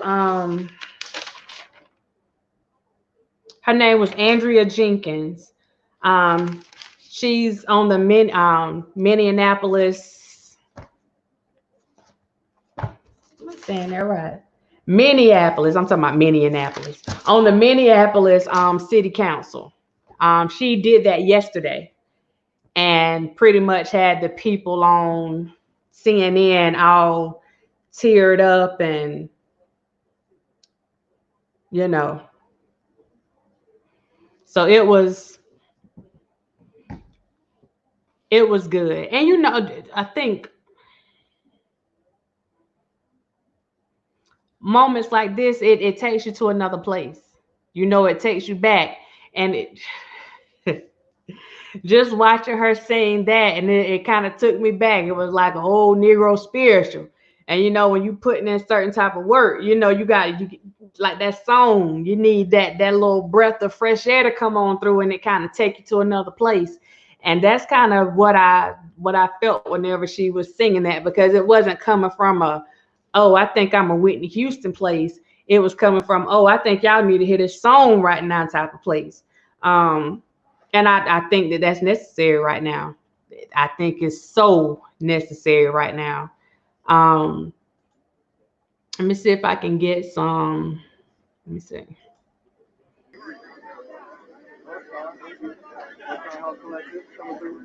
You all want to talk about? Talk about what you do? Why you're out here? You don't have to. On video or no? Okay. We're gonna listen to the audio of a quick words from some North Star Health Collective folks. You want to talk about why you're out here, what it means to you all, and what North Star Health Collective is? I'm with North Star Health Collective. I'm a nurse, and North Star is this really awesome group of medical professionals in their actual life, and then other people who have like some type of medical background that provide first aid and scene safety for activists, any type of like activist action. And it's just a way to bridge the gap between EMS and getting to a hospital. We provide care on the ground, and we carry everything on our back, and then we can just do what we need in the moment. A lot of emergency medical services can't necessarily be sent out into the thick of it like we are right here, and so it's really important to have people who have some medical training who can help stabilize folks until they can get to an ambulance or hospital, or even just help take care of minor injuries that don't need further care. We also help a lot of people wash tear gas out of their face. That's definitely one of the big things. What's some of the, have you all been out here for the last few days? What's some of the injuries, maybe some of the more severe injuries that you've seen? I haven't been out here overnight when most of the bad stuff has happened, but I have heard of several head injuries, some burns. I believe that there were some gunshot wounds last night. Trevin, I don't think it's a joke. I think that they went ahead and charged him with something so they could justify locking him up today. I don't think that those are going to be his final charges. But if they were to go to court today, they do have enough to find him guilty of that today. Jury or no jury, because at the end of the day, you can't say that you didn't keep your knee on that man's neck until he died. Like, you can't dispute that. The cameras show that that's exactly what you did. So like I was saying before, with the third degree, that's stuff that's just based on what's seen on the camera that can't be disputed. That's where the lesser charge is coming from. I do believe that when they get enough to say beyond a reasonable doubt or without a shadow of a doubt that it was first degree murder, I think if they can charge him with that, he's going to get charged with that. I think today they went ahead and hit him with these charges to go ahead and pacify everyone, because they needed to go ahead and give him some charges to lock him up today. But that's just my opinion, just based on a little bit that I know. I feel like that's what they did today. They had to do something today. It really wasn't optional. They had to do something today. And the main thing that people were asking for was for the man that was on his neck to be arrested. So they gave people that much. I do think that he's going to have more than those 2 charges. I think his charges are going to be increased. And I also believe that he's going to be receiving federal charges as well. Just my opinion. But there's unless there is a divine intervention, he's not getting out of the third degree. That's something that you can like put that on the table. You can cash all your chips in on that one.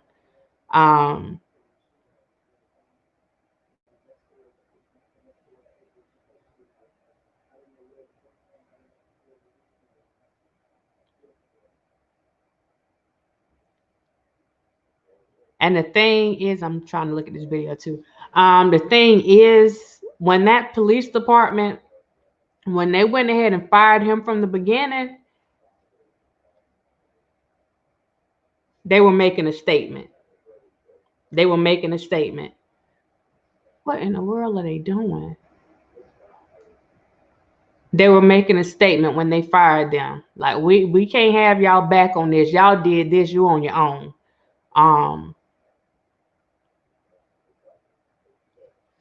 And they did that because the one thing that they could prove from the beginning was that all 4 of them violated policy. They actually violated policy, so they didn't have to go through all of these disciplinary actions and these disciplinary committees and disciplinary hearings and all this stuff to say that they were going to fire them, because usually that stuff has to go through the union and everybody else. You can't just go and fire them. That's why you see these people that have these long disciplinary records, because it's not that easy. But in a situation like this, and they can clearly see on the camera that you violated policy and you acted in a manner that was outside of the scope of your position, then they're going to go ahead and let you go, because they're not going to back you on what you got going on. And that's what I see going on with this. So whatever they can do to make sure that their whole department isn't held liable for that, they're going to throw those jokers to the wolves. They on their own. And you already saw in the one report that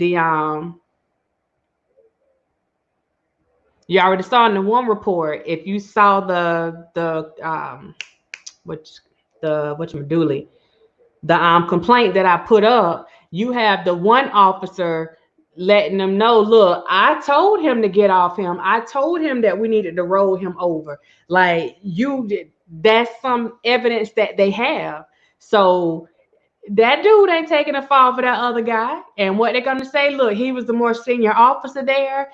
He said we were going to do this, and this is what we did. And that's I'm pretty sure that's what their story is going to be. Not saying it's going to get them out of anything, but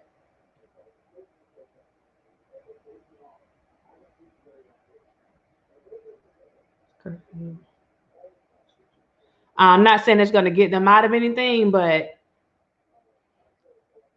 we're going to see if they still stick together after all this. Not they see that there's some serious consequences that are about to come with this whole situation.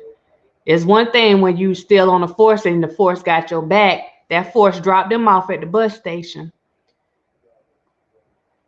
Yes, if we did that, we wouldn't even get a chance to sniff third degree. I agree with that, Trevin. I agree with that. I just think that whenever you're looking at the situation with law enforcement, and now they're former law enforcement, they're going to take that a little bit different. They're going to handle that a little bit different. And a lot of people, like, it may not be fair. You know what I'm saying? But because they were in a line of duty when this stuff happened, it's not just about looking at it as a civilian. They also have to look at, you know, what was violated as him being being law enforcement officers at that time. And they, you know, they are held to a higher standard. So you got to be real careful, especially when you got all these unions and you got these attorneys. And keep in mind that the attorney that he has now is the attorney that helped somebody. God, who was it that helped? I can't think of who the person was. It was another high profile case. He helped that person get off too. He helped that person get acquitted in another high profile case that was similar to this one. So they're gonna have to make sure they have all their I's dotted and their T's crossed. Because you're working with the, you know, the police union, you're working with different commissions and all these different things. So in situations like this, yeah, you need to make sure you got it right. Definitely make sure that you got it right. You get one shot. Sometimes you look up and get another one, but you need to make sure you got it right. I think people are too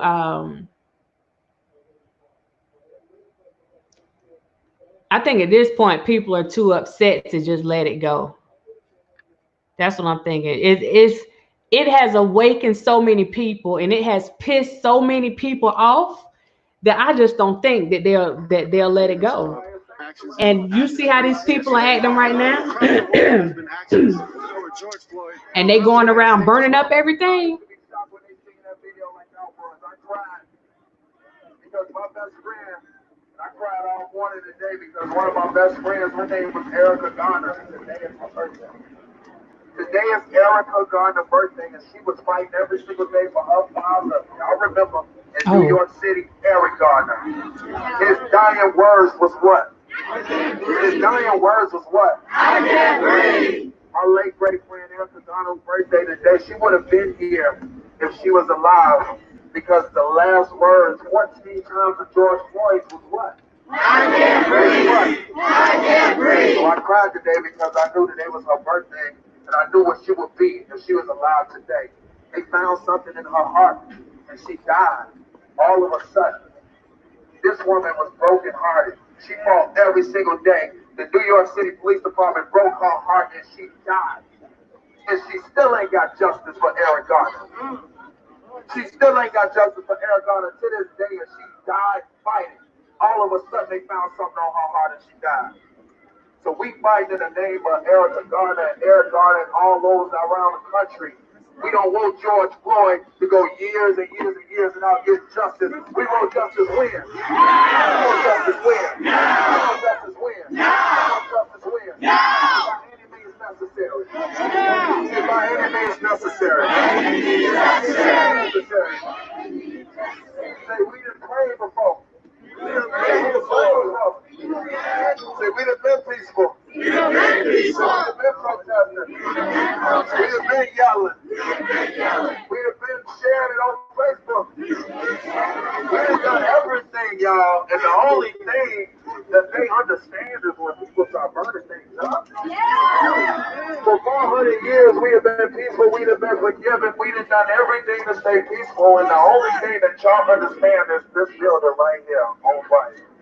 Wow. Fuck that building. Wow. Fuck that piece of property. Human life matters. Say human life matters. Human life matters. Lives matter. Lives matter. You can replace that piece of property. We can't replace the president. I'm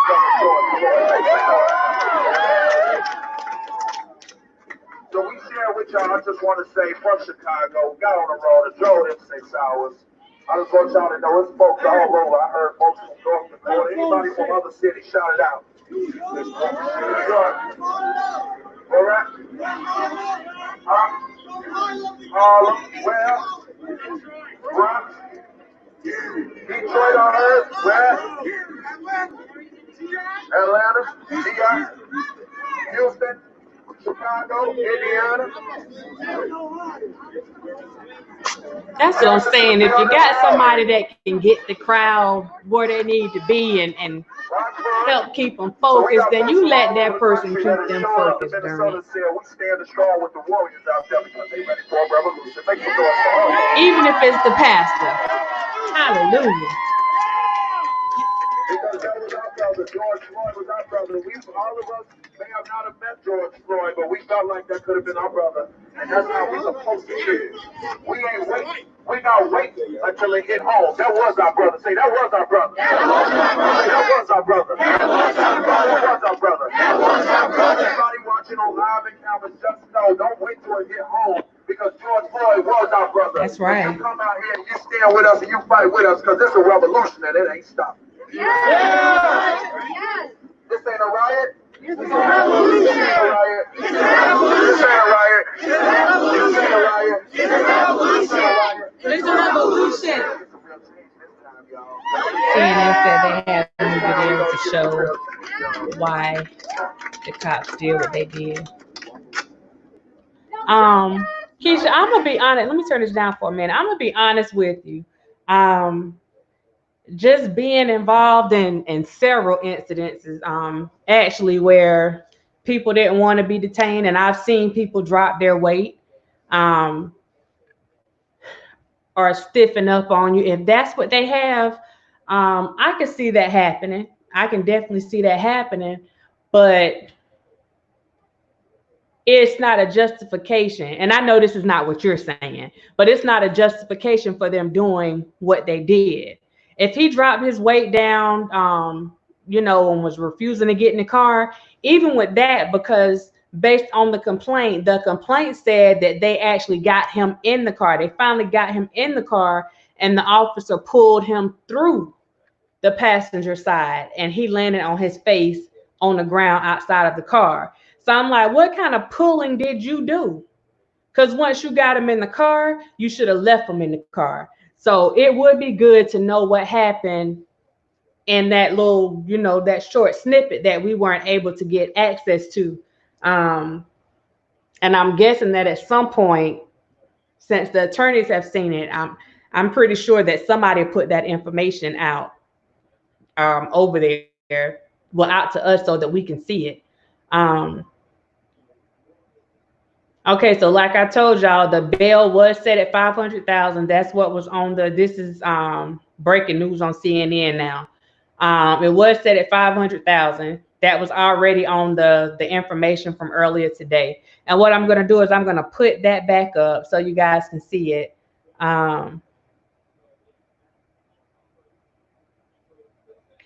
Trevor, you know what?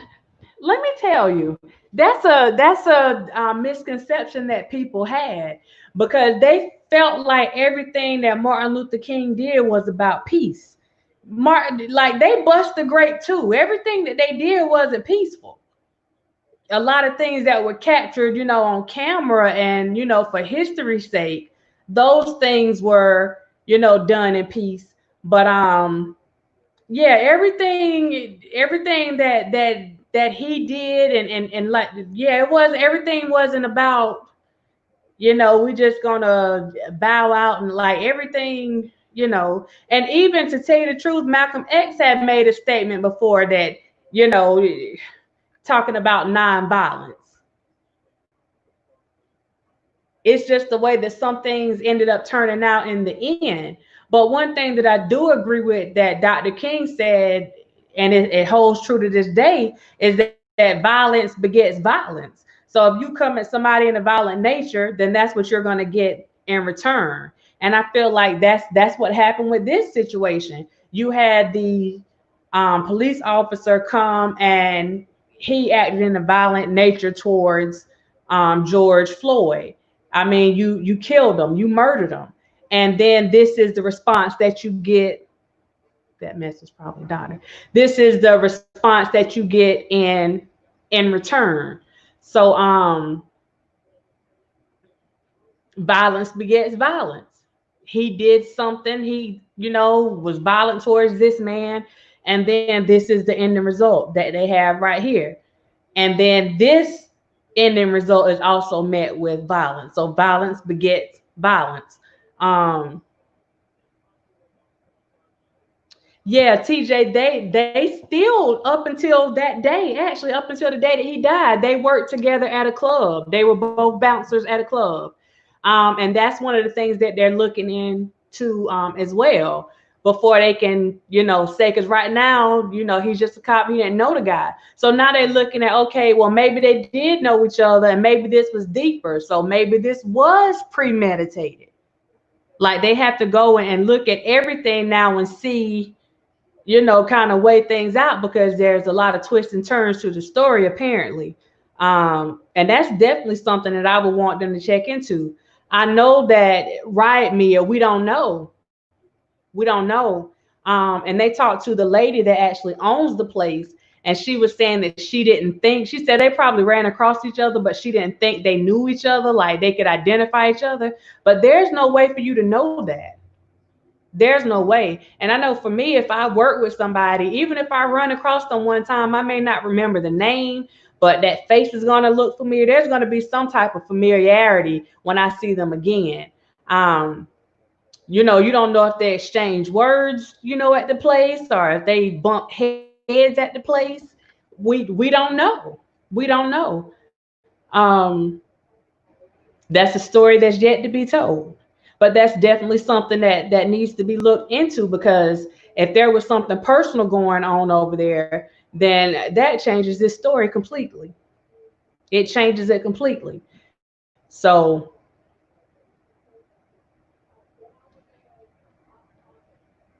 I don't know, somebody that was his size,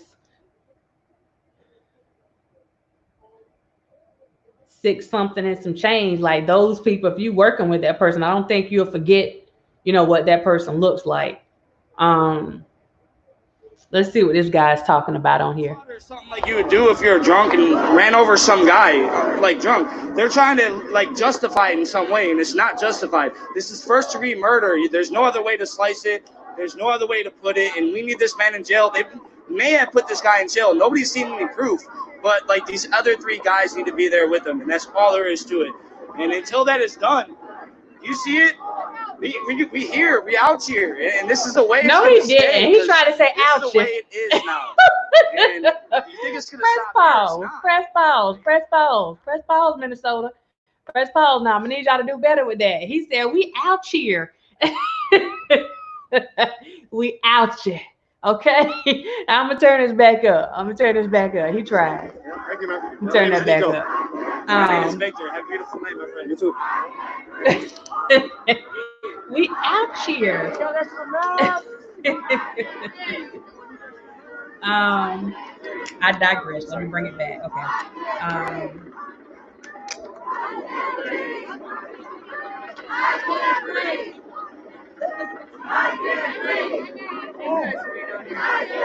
Thank you. Seriously, you're like the only fucking news media that is actually out here like doing it right. You know what I mean? Like there's like mainstream media is only doing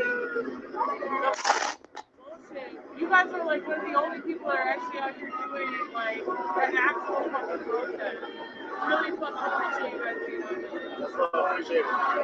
My name is Nico. I'm Rachel. I've been following you guys this whole fucking time. I've got every fucking my non-sexual life out here for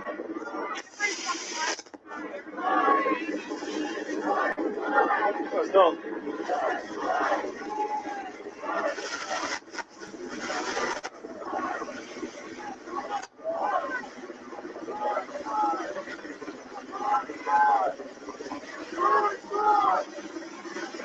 I have to mute the mic for a second.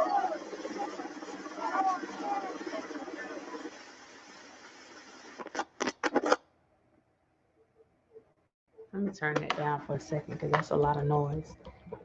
I'm trying to get y'all this.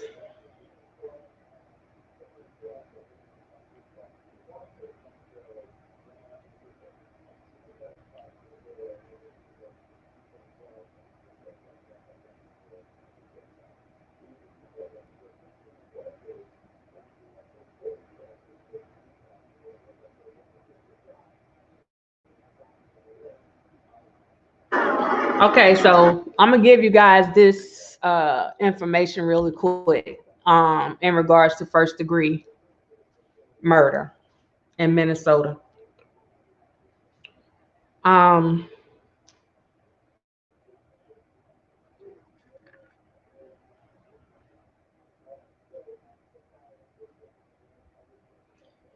In Minnesota, many different types of, hold up one second. Okay. In Minnesota, many different types of killings can be considered first-degree murder, but all of them have aggravating or responsibility or culpability increasing factors. The killings that Minnesota law states deserve the most severe punishment include when a victim is a child or spouse who is continually abused at home, or a witness or judge who is killed due to their official duties. Sometimes it's a serious behavior of the defendant, such as committing a burglary, robbery, or sexual crime when the victim is killed, that deserves harsher punishment. And I'm going to skip down to actually go over or go into the statute. So Minnesota statute section 609.185, murder in the first degree. What's prohibited? Minnesota law prohibits any intentional killing. However, some types of killings are more heinous than others. For those killings, first degree murder applies. Murder in the first degree applies for any of the following circumstances, and they're real specific, so I'm going to go over them, and you'll understand why they didn't come with murder one off the top. A premeditated, which means it's considered planned or prepared before the act. A premeditated killing with the intent to kill the person. At this particular time, we can say, like, that's what I say, it matters if him and this guy knew each other. That matters. If there was some type of personal relationship between them, or some type of ill relationship between them, then that matters.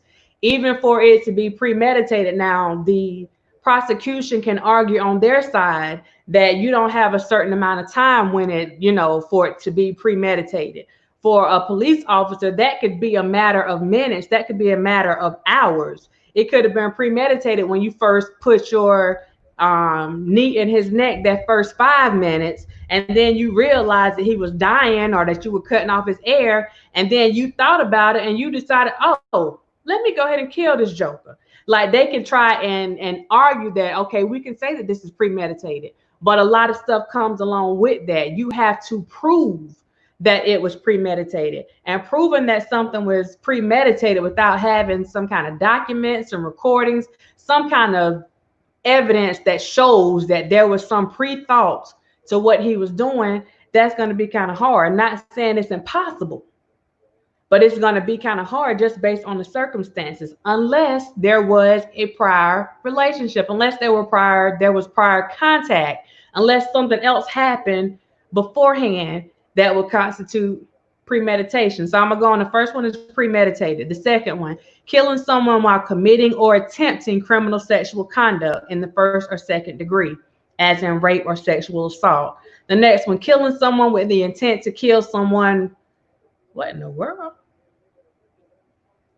Killing someone with the intent to kill someone while committing or attempting burglary, aggravated robbery, kidnapping, first or second degree arson, a drive-by shooting, tampering with the witness, or felony drug crimes. The next one, killing a cop, prosecutor, judge, or correctional officer with the intent to kill, that person and while the person is engaging in his or her official duties. The next one, killing a child during a child abuse incident after having engaged in a pattern of child abuse on the child, and the death occurs under the circumstances that show an extreme indifference to human life. The next one, killing someone while committing domestic abuse after having engaged in a pattern of domestic abuse on the victim or other family or household members. And again, the death shows extreme indifference to human life. The last one is causing anyone's death while committing, conspiring, or attempting to commit a felony in furtherance of terrorism. That is to terrorize or intimidate the public and disrupt or interfere with the government or laws. Murder in the first degree is punished by life imprisonment in Minnesota. The best defense to first degree murder depends on the facts of the case. Some murder defenses are complete, meaning the person will be found not guilty if believed by the judge or jury. These complete defenses include innocence and sometimes insanity or perfect self-defense. That is, you needed to kill the person to defend yourself. Other defenses can be only partial, so they only reduce the offense to a lower form of homicide, such as unreasonable self-defense or intoxication. And I'm gonna stop right there, but this is the reason why they didn't go with first degree murder from the jump, because the statute on first degree murder, the only thing that they could have tried to use is that it was premeditated at this particular time and based on what you saw on the camera, not based on what we feel, but based on what you saw on the camera. Can you prove that him murdering George Floyd was actually premeditated, that it was premeditated murder? And that's what I want you guys to think about. Not saying that he shouldn't or couldn't be charged with that, but right now it's about doing enough. Yeah, they can upgrade his charges. Yeah, they can upgrade him or they can downgrade his charges. If he gets indicted, then just like y'all seeing right now, then they'll do a superseding indictment. They can always add on to what they're doing. They can add on. So in this particular case right here, that's why I was saying they did enough to get an arrest today, based on the evidence that they had, based on what they could prove. And that's why the guy said today, oh, we got enough evidence to prove this today. We can prove this. So what they can prove today is that it's third degree murder. And even when it comes out first and second degree murder, that intention, the intent, it means a lot.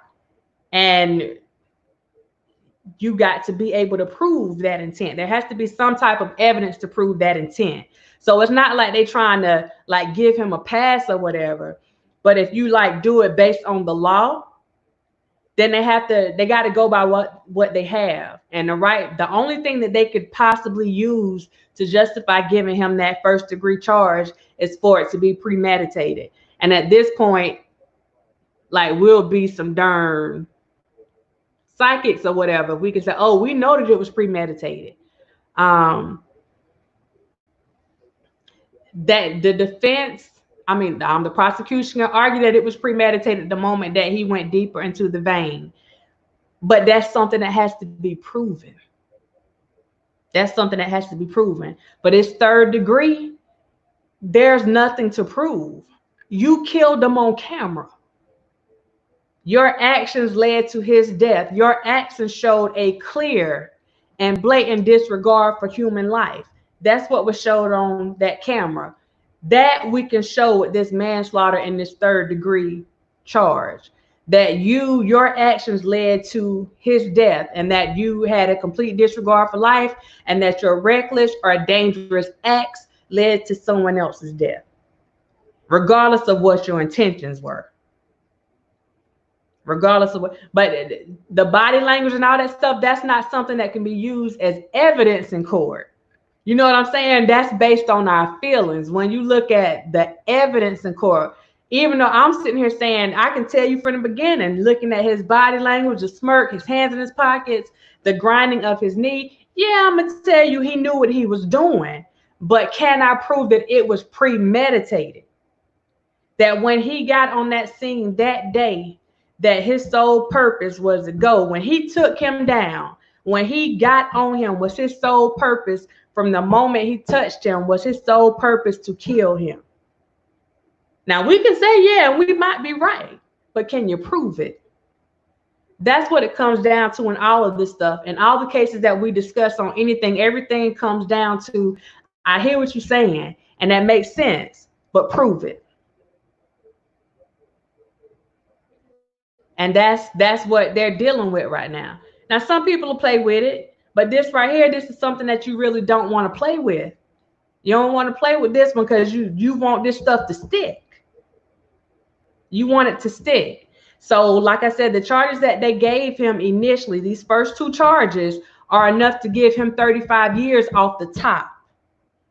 And this is just starting out. Remember, this was just enough to get him arrested today. And one thing that man did tell the truth about, they do not put this much energy and speed into trying to get a cop arrested. That just don't happen. It don't happen like that. So I feel like all this, you know, the riots and stuff, that put some fire behind them. So they went ahead and they made a move to try to, you know, de-escalate a situation that, you know, if they didn't do something, we think it's a lot that all this stuff is going on, but it would be way worse than this, way worse. And now they're gonna have to push, and they're gonna have to go ahead and do what they got to do for, you know, to get these other guys arrested. I don't think they're gonna sit on their hands on that, because it's too much on the line right now. And when you got people tearing down cities, we're on a whole other level.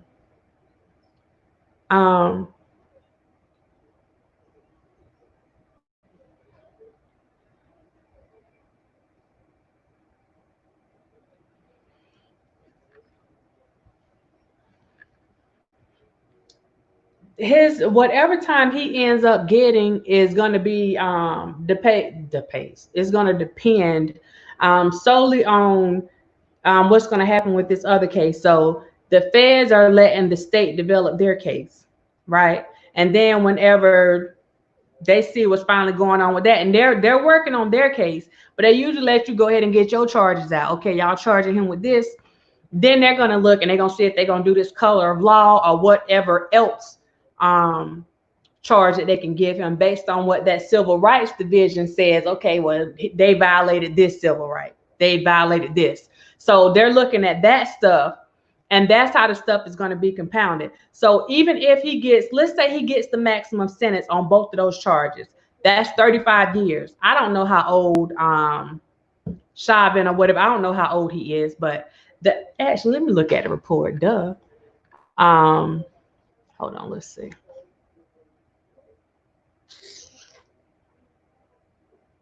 So he's 43. He just turned 44.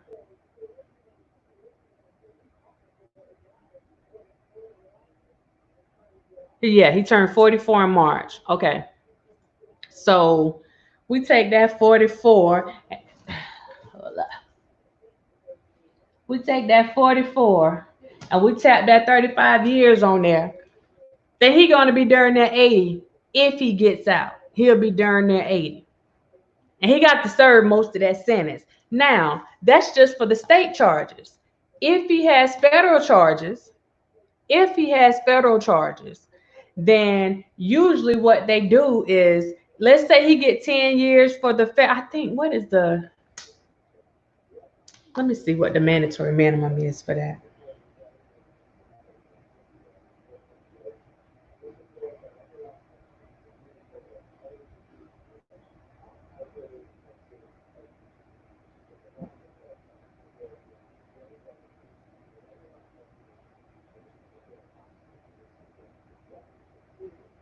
Okay, so like I told you guys the other day, the color of law, that's the charge that they're looking at right now. That doesn't mean that that's the one that he's going to get. Now, let me say it again. Let me say that doesn't mean that that's the one that he's going to get, but that's one that was mentioned that could be a possibility. So Section 242 of Title 18 makes it a crime for a person acting under color of law, color of any law, to willfully deprive a person of a right or privilege protected by the Constitution or laws of the United States.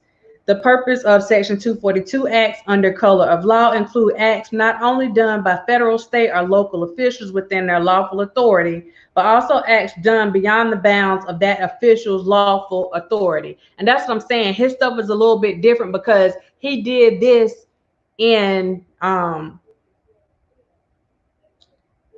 while he was on the job. This was during, you know, within the line of duty.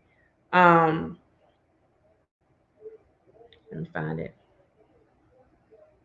But also acts done beyond the bounds of that official's lawful authority. If the acts are done while the official is purporting to or pretending to act in the performance of his or her official duties. He was in the performance of his official duties. He was on the clock. So the laws are going to be a little bit different versus him being off the clock on his own time. You ain't working for nobody, you know. Mia, the bond was put on his paperwork whenever they did it from the beginning. Whenever they did the complaint, they had put a proposed bond on there for 500,000. Then I'll pull it back up.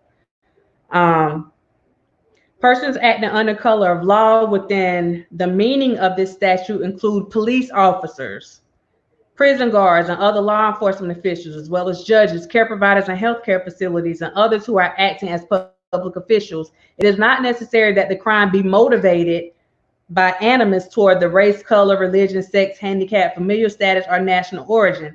The offense is punishable by a range of imprisonment up to excuse me, up to a life term or the death penalty, depending upon the circumstances of the crime and the resulting injury, if any.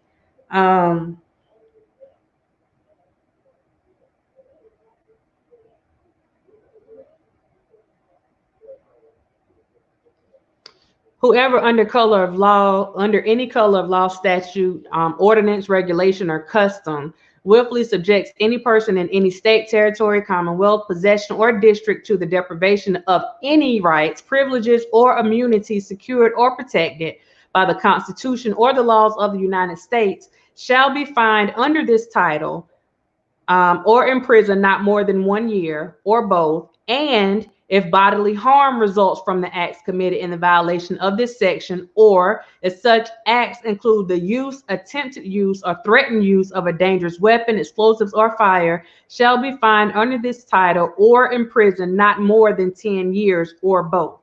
And if death results from the acts committed in violation of this section, or if such acts include kidnapping or an attempt to kidnap, aggravated sexual abuse, or an attempt to commit aggravated sexual abuse, or an attempt to kill, shall be fined under this title or imprisoned for any term of years, or for life, or both, or may be sentenced to death.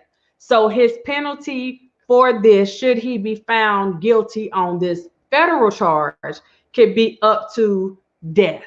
So they can fine him for any number of years. His led to death, so his will be no less than 10. No, he wouldn't even follow that, so we'll skip over that. So yeah, they can pick a number of years, and I don't think they would go any less than 10, because without death, it would be the maximum would be 10 years. So they can be fined under this title or in prison for any term of years, or life, or both, or the death penalty. So he's not getting off with anything easy. He's not getting off with anything easy.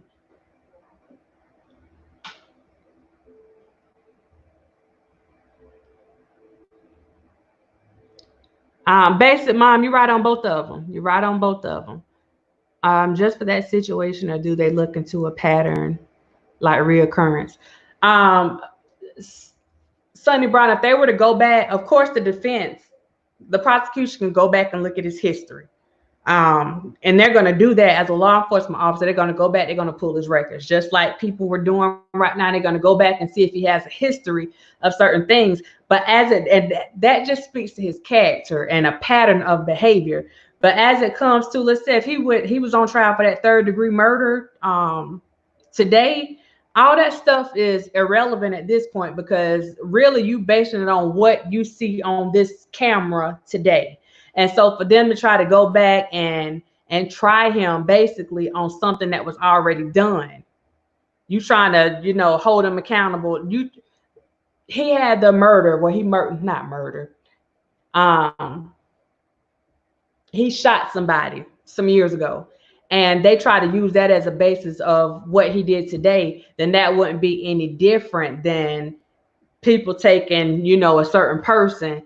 And it's no different than them trying to, oh, well, you got these tapes from right here. Okay, well, that stuff happened 25 years ago. You know, it's like they'll bring it up. They'll most definitely bring it up just because it gives the jury a better picture of who this person is and what type of behaviors he has participated in the past. But when it comes to sentencing him, yeah, he gonna get that work.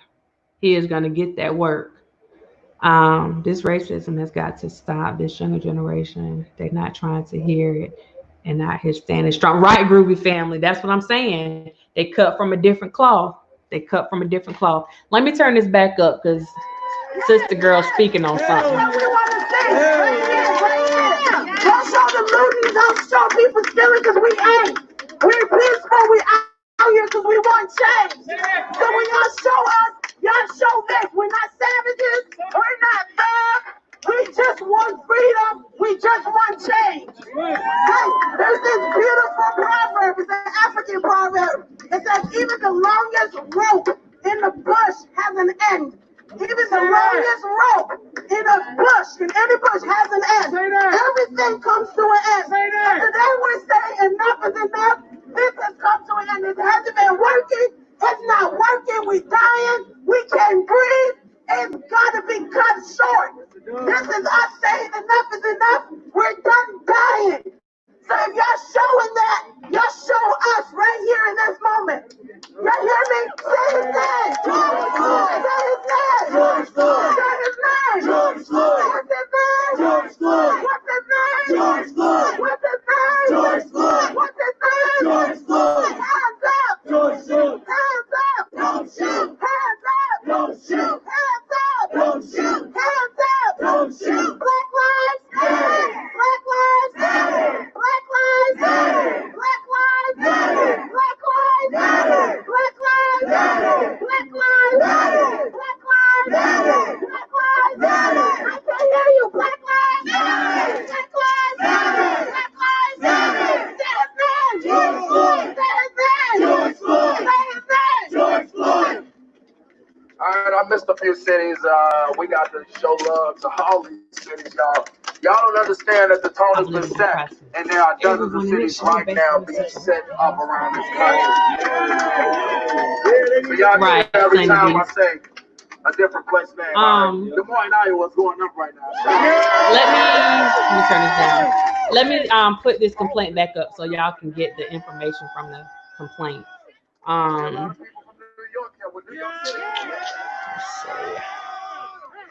I just checked in with my people from Chicago. It's going up right now. LA is going up right now.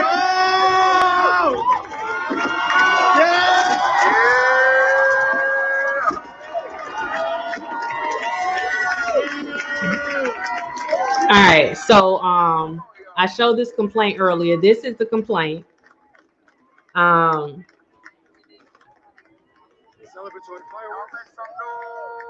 That was done by the state of Minnesota. The complainant submits this complaint to the court and states that there's probable cause to believe defendant committed the following offenses. And you see the two charges here: 3rd-degree murder, perpetrating imminently dangerous act, which was putting the knee on his neck, and evincing depraved mind. Maximum sentence for that is 25 years. This is a felony offense. Charge description. Hold up. I got breaking news, everybody. Here goes meds, medicals. It just happened an hour ago. Her name is Kelly Chauvin. She is the wife of the police officer Derek Chauvin, who was charged, and she just announced that she's divorcing her husband. I don't think y'all can hear this. This man said, I have breaking news. Kelly Chauvin, she's the supposed wife of Derek Chauvin. They said that she just made a public announcement that she is divorcing her husband. I don't know if that's true or not, but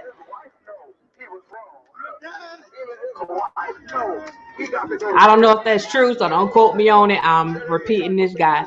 Okay, charge description. That on or about May 25th, Derek Michael Chauvin caused the death of George Floyd by perpetrating an act eminently dangerous to others and evincing a depraved mind without regard for human life.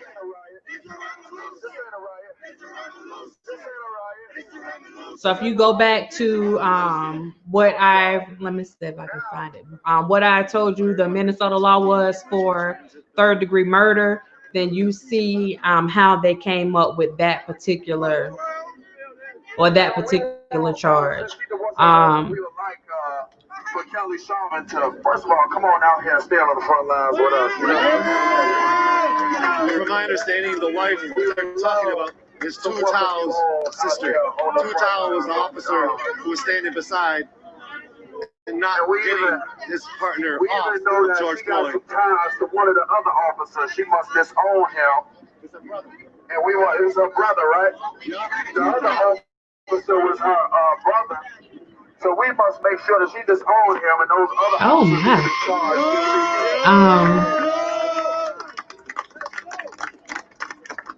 People are waking up, y'all. All over. People are waking up. And this so yeah, that was count one. Perpetrating an act eminently dangerous excuse me, to others and evincing a depraved mind without regard for human life. Excuse me. Indifference to the life of others. You don't care about nobody else's human life. Count two. Manslaughter, second degree. Culpable negligence, creating unreasonable risk. Again, maximum sentence for that is 10 years and or $20,000. That is also a felony. On or about May 25th, Derek Chauvin caused the death of George Floyd by his culpable negligence, creating an unreasonable risk and taking a chance of causing death or great bodily harm. He was taking a chance of causing death when he put his knee into George Floyd's neck. He was taking a chance of causing death or bodily harm when he put his knee on his neck and kept his knee there on his neck. I'm gonna try to read through this really quick. Statement of probable cause. Again, on May 25th, 2020, someone called 911 and reported that a man bought merchandise from Cup Foods at 3759 Chicago Avenue in Minneapolis with the counterfeit $20 bill. At 8:08 p.m., Minneapolis Police Department officers Thomas Lane and JAK arrived with their body-worn cameras activated and running. The officers learned from store personnel that the man who passed the counterfeit $20 bill was parked in a car around the corner from the store on 38th Street. The body camera video obtained. So this is what I'm telling y'all. The information that is obtained in this report by the prosecution that they based their complaint on, this was from the actual body cam video that was obtained from the police officers. Body cam video obtained by Minnesota Bureau of Criminal Apprehension shows that the officers approached the car. Lane on the driver's side, Kay on the passenger side.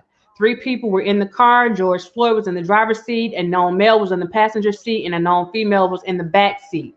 As Officer Lane began speaking with Mr. Floyd, he pulled his gun out and pointed it at Mr. Floyd's open window and directed Mr. Floyd to show his hands. When Mr. Floyd put his hands on the steering wheel, Lane put his gun back into his holster. While Officer K was speaking with the front seat driver, Officer Lane ordered Mr. Floyd out of the car, put his hands on Mr. Floyd, and pulled him out of the car.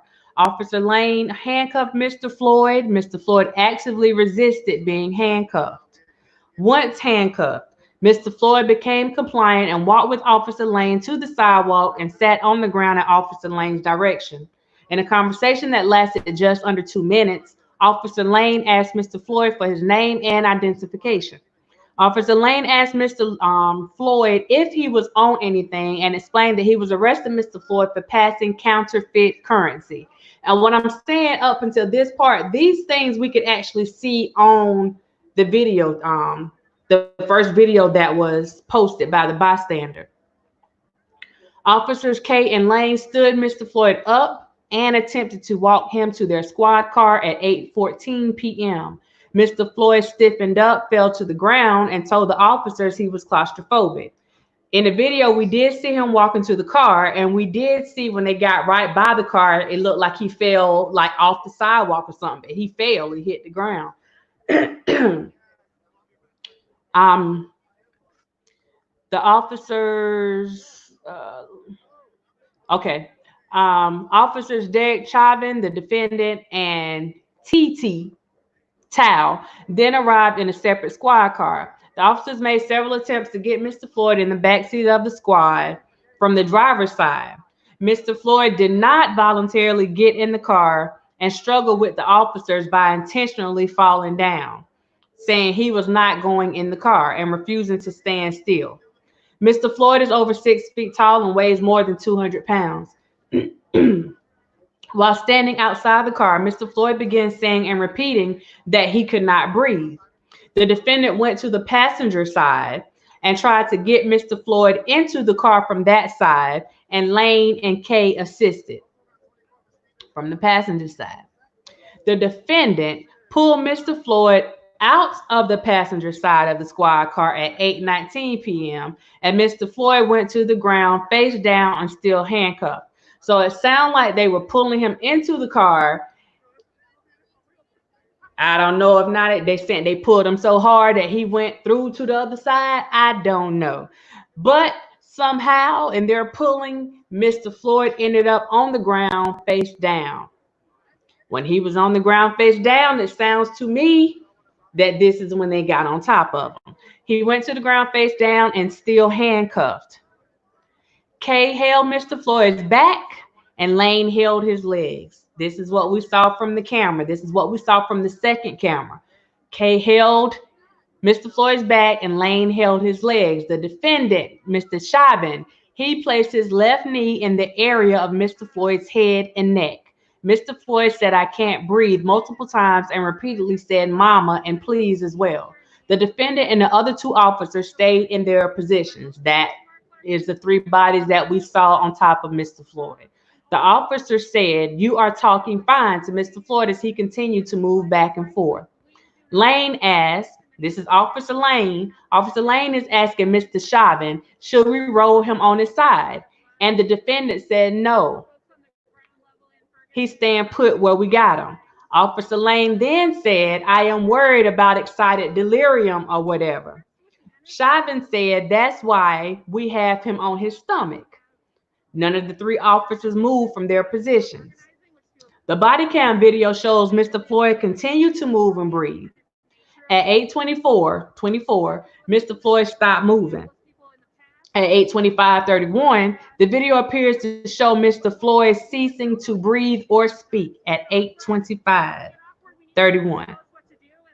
Lane said, "Want to roll him on his side?" Kay checked Mr. Floyd's right wrist for a pulse and said, "I can't find one." None of the officers moved from their positions because at this point they realized they had killed the man. At 8:27, the defendant removed his knee from Mr. Floyd's neck. An ambulance and emergency medical personnel arrived. The officers placed Mr. Floyd on a gurney and the ambulance left the scene. Mr. Floyd was pronounced dead at Hennepin County Medical Center. I wonder what they put his time of death as, because it for darn sure wasn't when he got up there. That's why it's driving this. But at this point, people are fed up with everything. We're fed up with fucking being poor. We're fed up with the Minneapolis has some of the most extreme racial and class disparities. Like the extreme visible homelessness in this city, like just racial police terror, basically. Like people are fed up with all of it. We're tired of being poor. Let me So like Floyd sparked in his driving. This is interesting. Remembering him, but like people are ready to see it all come down. Like I just have seen so many like anti-capitalist tags out here too. Like people are putting together all the big picture shit, and I don't think people want to stop anytime soon. This will keep going. Yeah. Okay, so let me give y'all this, because I don't know how in the world I missed this. So when Lane was hold on, let me finish this off and then I'll come back. Okay. The ME conducted Mr. Floyd's autopsy on May 26th. The full report of the medical examiner is pending, but the medical examiner has made the following preliminary findings. This means that these are not the end all findings. This is what the medical examiner thinks at this point. So his thoughts are subject to change. The autopsy revealed no physical findings that support a diagnosis of traumatic asphyxia or strangulation. Mr. Floyd had underlying health conditions, including coronary artery disease and hypertensive heart disease. The combined effects of Mr. Floyd being restrained by the police, his underlying health conditions, and any potential intoxicants in his system likely contributed to his death. The defendant had his knee on Mr. Floyd's neck for 8 minutes and 46 seconds in total. Of those 8 minutes and 46 seconds, 2 minutes and 53 seconds of this was after Mr. Floyd was non-responsive. Police are trained that this type of restraint with a subject in a prone position is inherently dangerous, which is what their charge is based on. Those are the exact words, inherently dangerous. That's it. And you have, them asking for the warrant here. They want to execute a nationwide warrant. And here is where you see the bail amount. That's where the $500,000 came from, right there.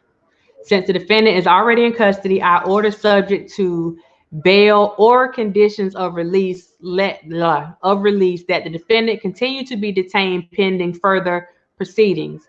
Bail $500,000. Condition of release, they didn't put any conditions of release here.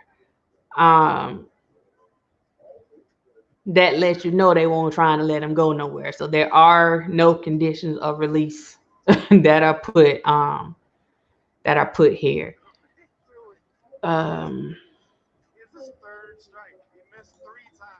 So I'm gonna come back.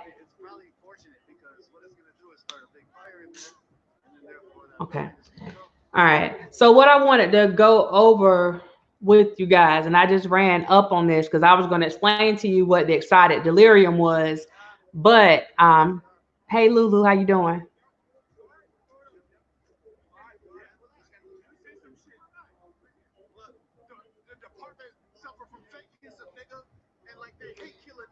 So there is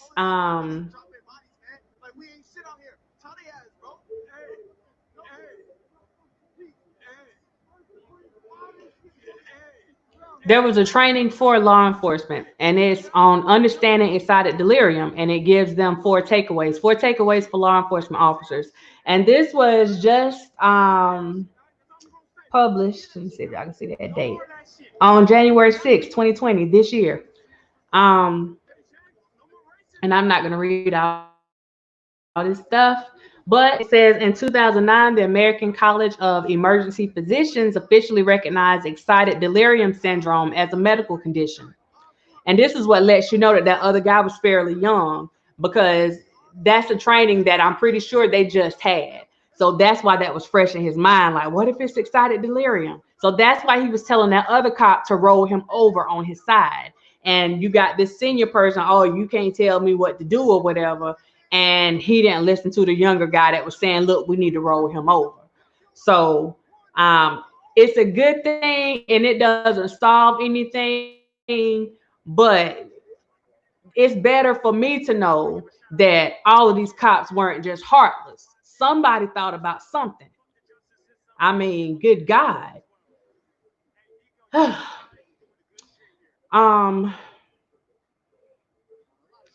They cover protocols for officer safety and proven practices that increase the subject's chances of survival. This discussion provides several takeaways for law enforcement officers to consider when training for encounters with subjects displaying excited delirium. All right, okay. Number one, excited delirium is a real condition. Excited delirium has provoked some controversy, with some police critics claiming that the term was invented to defend the excessive use of force by police officers. They don't like this term. In fact, excited delirium is nothing new. Descriptions of cases bearing this phenomenon date back 150 years. The American Medical Association has traced events that look much like what we call excited delirium today to what was then called Bell's mania. Bell's mania. In Resolution 401-A08, the American Medical Association stated, and from this point on, I'm going to say AMA because that's too much to be saying.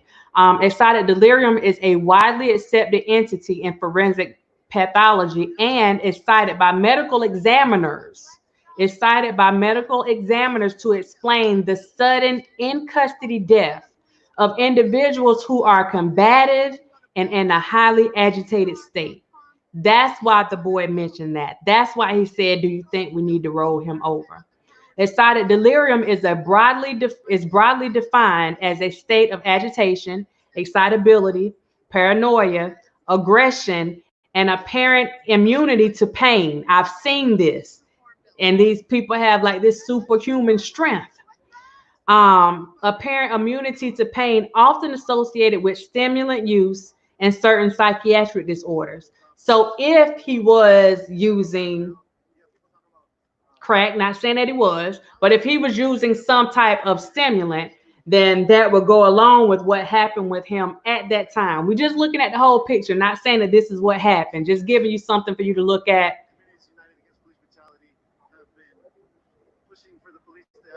Look at the whole picture. Speculation about triggering factors include sudden and intense activation of the sympathetic nervous system with hypothermia and/or acidosis, which can trigger life-threatening arrhythmias in susceptible individuals.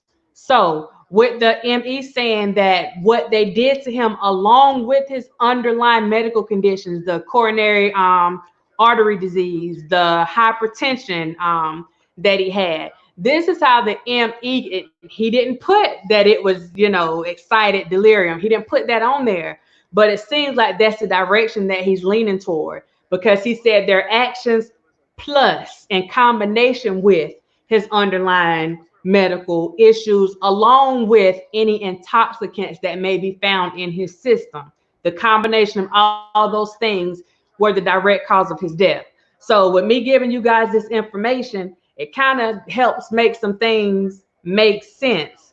So I'm gonna go on the exact pathophysiology of excited delirium remains unidentified, although theories on contributing factors include dopamine transporter abnormalities, genetic susceptibility, enzyme excessive deficiencies. Okay, I'm gonna go over on this. Number two, this presents significant risk to officers. In a Canadian study, it was discovered that subjects that have this are far more violent than drunk subjects. Additional findings include with subjects displaying probable XDS, that's the excited, whatever. I'm trying to shorten this stuff. 89% of the time, there was a struggle between that subject and the officer that went to the ground. 82% of the subjects in the state of excited delirium displayed assaultive behavior or presented a threat of grievous bodily harm or death. The more features displayed by a subject, the greater chance of assaultive behavior. This greater physical risk comes from the subject's lack of remorse, normal fear of understanding of surroundings, and rational thoughts and safety. The usual tactics to detain a subject often don't work, and the potential exists for the struggle to be elongated. Number 3, standard compliance tactics could make things worse. Standard compliance tactics can make things worse. De-escalation tactics are not likely to be effective, as these subjects are usually either not paying attention or unable to follow commands. If the subject does not present imminent danger to themselves or others, let me read this to y'all. Let me go back. De-escalation tactics are not likely to be effective, as these subjects are usually either not paying attention or they are unable to follow commands at that time. If the subject does not present imminent danger to themselves or others, officers should wait until additional personnel arrive for a tactical approach to stabilize the subject. Additionally, pain compliance techniques are not likely to be effective, as excited delirium subjects are often impervious to pain. Because prolonged struggle increases the chance of death, officers should focus on the quickest possible restraint, followed by sedation by EMS personnel. When subjects don't respond to stimuli, officers should concentrate on restraint without using large muscle groups. Officers should concentrate on restraint without using large muscle groups, which minimizes the buildup of lactic acid, decreasing the risk of potential cardiac arrest. Using repeated distracting strikes or a taser device in drive stun mode will likely not produce much effect or benefit. Clinically, taser device use is not likely to subdue, and should the subject experience sudden cardiac arrest during the struggle, the use of multiple energy cycles will likely come under scrutiny. Officers can and must learn to recognize the signs and symptoms of XDS. Research points to the following characteristics that can help officers identify potential subjects. Subjects are overwhelmingly male, around age 30, although with the use of synthetic drugs, the age can vary drastically. Subjects often have an elevated body temperature, sometimes reaching 108. Many times, subjects are found to be partially clothed or naked, and this is likely an attempt to cool off. Other clinical symptoms include elevated heart rate, profuse sweating, skin flushing, shaking, or shivering, which are likely due to elevated body temperature. Subjects may have acute drug intoxication. There's a strong association between excited delirium and cocaine, methamphetamine, PCP, and synthetic drugs. The previously referenced studies showed that nearly 89% of extreme delirium cases were perceived to be under the influence of drugs and alcohol. It is important officers recognize behavioral signs and follow their instincts if they perceive the subject is acting different than the usual drunk. Many subjects run into or at traffic. This strong association, especially at night, is due to headlights and windshield reflections, because excited delirium subjects often have an aversion to objects that are reflective in nature, although the reason is unknown. So, this is a training that I don't know if everybody was required to take it. And this only gave 4. But there's also another one that gives 8 key law enforcement takeaways dealing with excited delirium.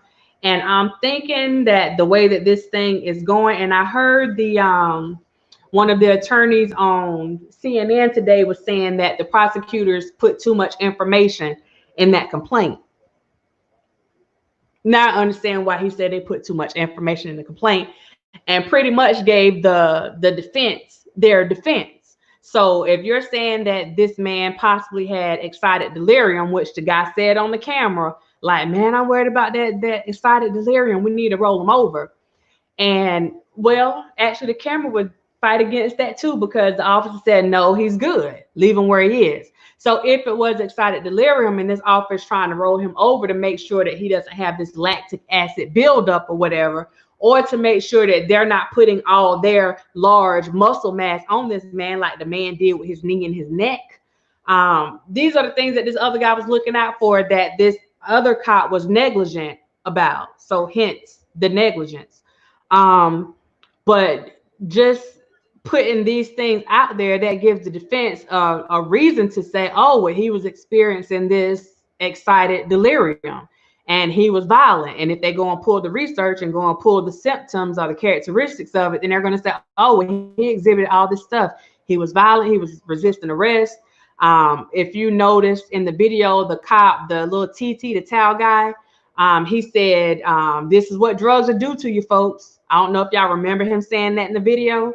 And then you think about the other guy that came out of the store, the young guy that was trying to talk to the people. And he was like, man, he just came off crack, man. I'm just saying, I'm trying to help y'all out. If you put all those things together just from the video, then that helps the defense build a defense for their case. So they could say that he had this excited delirium. It could work for him or against them. So if you're saying that he had this excited delirium and you know that you shouldn't have been putting all these large muscle groups, you shouldn't have been putting, if there's already a chance that he could, you know, go into cardiac arrest and you didn't know his medical history.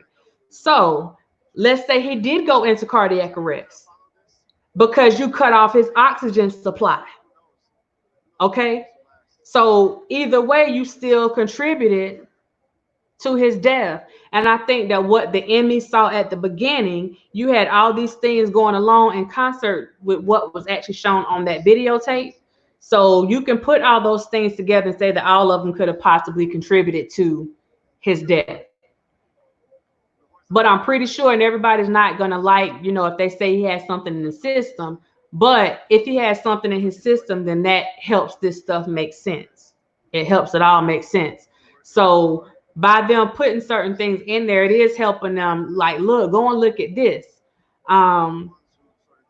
But he didn't specifically say in there that it was excited delirium. But the fact that that officer mentioned it, and he mentioned it on his body cam and was trying to make Chauvin aware of that, like, we need to let him up, because if he's not responding that he's probably experiencing this, then that's pretty much going to kill at least Chauvin's defense. Now it may help Lane out because it showed that Lane was trying to do something different.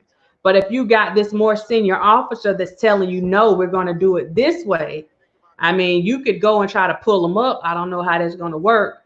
But he had like 3 different occasions where he tried to get this officer to pull this guy up or roll him over or whatever. And the officer told him not to do it, the more senior officer. So just looking at this stuff now, it's kind of, I can kind of see, okay, we got to see how we're going to charge these people, because we didn't get access to that videotape, that the body cam tape where the officers were actually talking on the tape and you could hear everything that they say.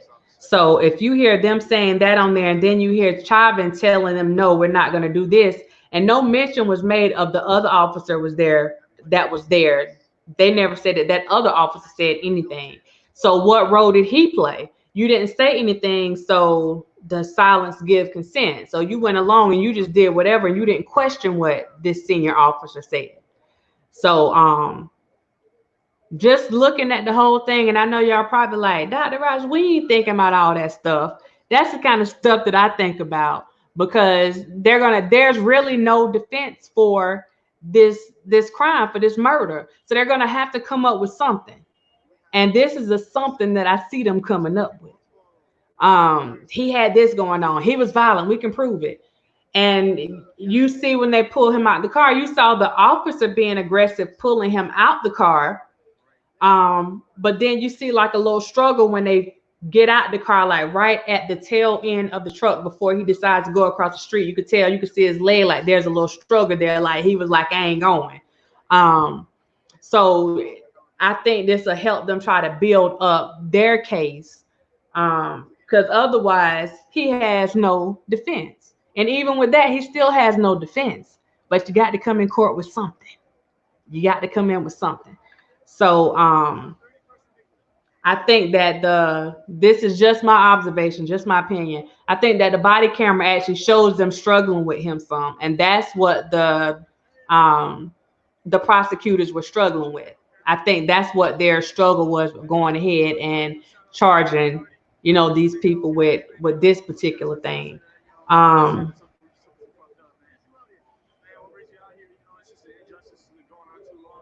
Let's see. I'm gonna stop talking. Let me go back up to y'all charges. I mean, y'all charges, y'all comments. Sincerely, Bree, what it is. There was plenty of officers on the scene, but that makes sense why they weren't watching him. Hear no evil, but they fell because these bystanders were there calling it out and filming it.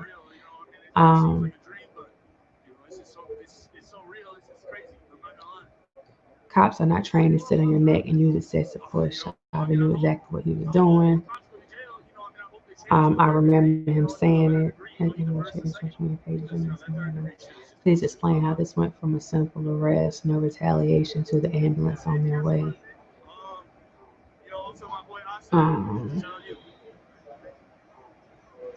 Good night, K. Nicole. It seems to have calmed a little bit, and the crowd has thinned out dramatically, but it is by no means over in San Jose either. But as you can see the different. Atlanta, this chaos is not Atlanta. That is a direct quote from Mayor Bottoms tonight that we have there at the bottom of the screen. Even more police presence moving in, looks like on motorcycles out there, Jeff, trying to secure the area around Lenox Square. As Jeff mentioned, virtually impossible to secure just how many entrances they have.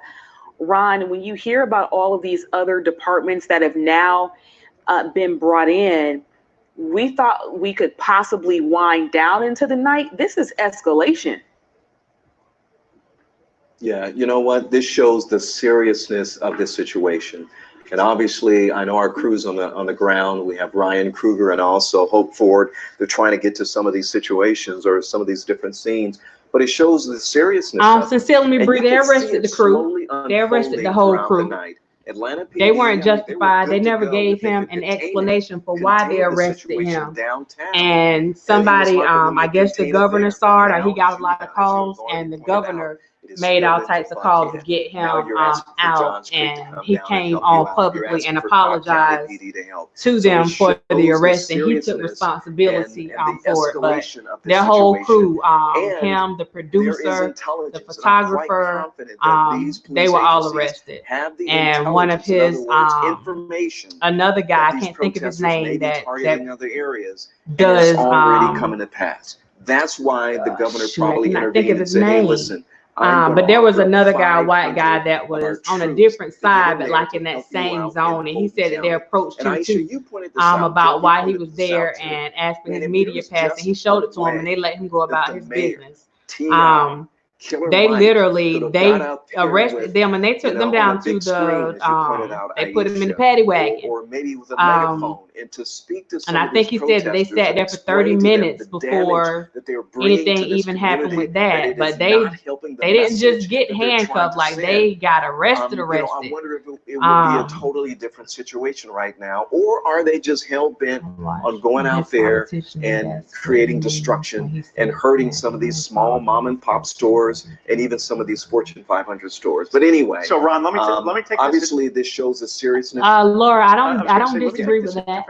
I don't disagree with that. As you and I talk about, both of us being moved by the speech that we heard from the mayor and Killer Mike and the Reverend Bernice King and T.I., and we heard so much just moving speeches about race in the United States and what Atlanta means and its place in the discussion of race.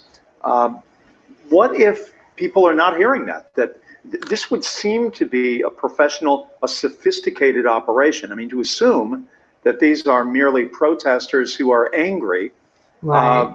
It seems like this is significantly more sophisticated if they're able to take on the Atlanta Police Department in such a calculated way. Agree or disagree with that? I don't know. You know, I think through social media, you can communicate with someone quickly. I mean, just think about how Atlanta PD has had to deal with those sideshows, you know, the racing on Spring Street and just popping up anywhere at a moment's notice is through social media, you know, and so they could be also communicating through social media. So Atlanta PD is not trying to contain a geographical area, trying to contain a certain group of people. There's not a leader here. It seems like it's a spontaneous, leaderless attack on these businesses throughout the metro area. So Atlanta PD, I just don't see how they would even have the ability to be able to respond or deal with all these different situations so quickly when you have social media and some of these folks can communicate and get to different parts of the area to commit these crimes. Ron, speaking of social media, I'm going to jump in really quick to give you this late breaking information that we do have from social media. That's where we're getting a lot of content from right now. This one coming from the official Atlanta Fire Rescue account. It says they have a working fire reported at Lenox Mall at Del Frisco's restaurant. I know good and well they didn't set Lenox Mall on fire. Able to get to the fire because of protesters. We are giving you a different vantage point there from Stratford Road, from one of our traffic cams. Okay, so this is the kind of stuff that I'm talking about right here. Trying to get down. To why would you set Lenox Mall on fire? A little bit further. Why? Peachtree outside of the mall. It's across the street from the mall, but Del Frisco's is reportedly on fire, a working fire there that's coming from Atlanta Fire Department, their verified Twitter account. We're trying to get video of that, seeing if we can see it. We saw those fire crews trying to get through. This is Del Frisco's. Let's stop it right here. We have the view. It looks like a couple of fire trucks have made it through, but maybe not to the point that they need to actively fight this fire. If we can turn that back around to the perfect spot that we had, if we are able to do that. Working fire reported at Del Frisco's. The units are in the area as we see, but having a hard time getting to it due to protesters in the area. So now all eyes on Buckhead. Chris, you got something? All right, Chris says we cannot control that camera, so that's why it's going around and round. Thank you so much for that. Chris Holcomb still joining us tonight, being a team player, helping us out behind the scenes. But yeah, this is what I'm saying. A lot of this stuff doesn't make sense. He told us that earlier. It doesn't make sense. Like them destroying the CNN center. Like that doesn't make sense. I understand that there's a precinct in there. I understand that. We are seeing that in play. I mean, the great concern, and there's so many concerns at this hour, is how densely populated that area is through there, not only in terms of business, but, you know, there are condominiums, there are hotels. It's a very, very busy area of Atlanta that is populated with a lot of people. That Del Frisco's is surrounded by a lot of condominiums. And again, there is the concern about buildings and trying to ensure the safety of those inside. It's one thing to torch vehicles and not be that concerned as to whether they burn or not.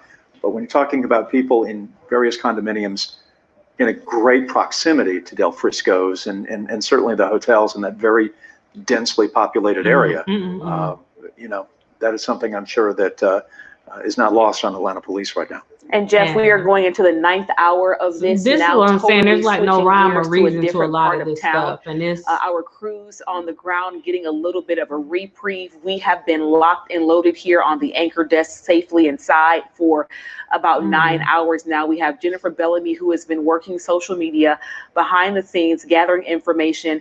I'm going to switch out and welcome in Jennifer Bellamy as she gets mic'd up. She's waiting in the wings and ready to come in and give us more information, Jeff, as we monitor the situation from now the Buckhead area. All right, I should thank you now.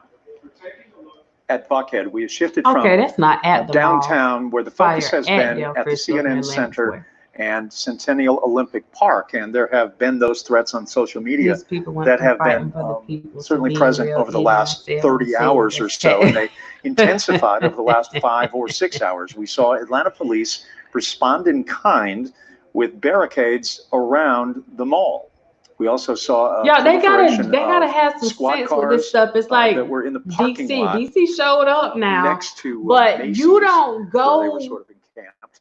and they have shut You down don't go to traffic on these Lenox federal, Road as like Lenox Road you runs from fighting Peachtree against Road the down toward marshals Buford and Highway, all this stuff, and it's past like and underneath you the throwing stuff at them. Do you know what would I-85 happen toward if you got Chesapeake Road. charged for that? So they have shut down that area, trying to cut down the arteries to Lenox Road. But as we have been talking about, there are a number of different ways. If you are certainly intent on getting to that area, and they have been successful. You got to have just a little bit of. And if they may have had something, we're gonna switch over to we're switching over to Houston right now. See what's going on in Houston.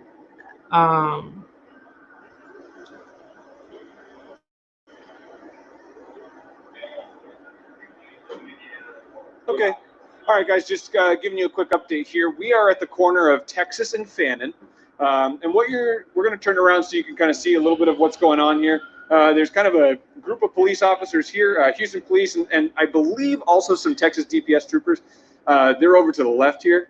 And then I'm not sure if you can even see because of how bright the lights are, but basically across from where that wall of police is on the other side of the intersection, there's a small handful of protesters. They don't seem to really be doing anything, making much noise or anything. At one point, one of the protesters had taken his sign and kind of run it around in a circle through this open intersection here, going directly in front of the police. But from what we've seen in just the maybe 2 minutes that we've been on scene here, no physical confrontations, not even really any, maybe just a few words exchanged, if any. But I just checked in with one officer. I just said, are you guys okay? They said everybody's doing okay. We can see some of the mounted patrol off in the distance, but this portion of Fannin at Texas going, let's see, the other end of Fannin, the way that Chris is our photographer, the way that he's shooting right now straight ahead, that section of Fannin is all blocked off by police officers. And then on this side where we're standing, you can see these Texas DPS troopers. They're also wearing that safety gear, the face shields and the knee pads and so on and so forth. And, again, things have been pretty peaceful for the most part. It doesn't seem like they're... We got several pushed up here. Do you know what? Be flexible. When I call for a mobile field force, just come up and answer. To stay in reserve right now. If you could see, I see 2 squads down here. If I could actually have one work themselves down to 2nd Street and just stage there like 2nd and Main, do not deploy yet. Just stage up 2nd and Spring. That's for one of these mobile field forces down here underneath my light right in front of PHF. Right, I got 2 feeds. We're good. Okay, let me get out this because he is straight listening to somebody's scanner. And I don't want no parts of that. So, yeah, let me get out of that. There have been any major issues, at least in this particular area. We have heard reports of looting in certain areas. We actually did talk to one store manager here in the downtown area who said his windows were smashed. We saw the broken glass all over the ground. And he said that people came in and stole many of the items in his store. We've heard many reports of similar instances all over this downtown area. But right now, it seems the police focus really is making sure that the protesters who are out here on the street are staying safe and keeping them. All right, we're going back to Cali. They will be needed into the night tonight. The good news is, thus far, there really haven't these been guys are marching through Oakland. other than the inconvenience and the disruption to traffic. No problems other than that of any significance that we are aware of. But we do know historically that the later it gets and the longer it goes, the more likely there are to be skirmishes and more trouble, maybe vandalism and that sort of thing. Now we see a fire. And there's something on fire. Is that maybe a trash can, we hope, underneath that bus stop? It looks like a bus on it. Yeah, and actually Oakland PD just tweeted a minute ago. It says Oakland police are notifying the crowd at 7th and Broadway that the demonstration is now an unlawful assembly. Multiple officers were injured when projectiles were thrown. We are requesting that people leave the area. So that's what we were just seeing play out moments ago. Now, Dan, as you pointed out, something's on fire at a bus stop. Yeah, it looks like, I can't tell if it's the awning itself or something next to it. But by declaring it an unlawful assembly, this is exactly what happened in San Jose. After that happens, they begin to take more serious action to disperse it and break it up.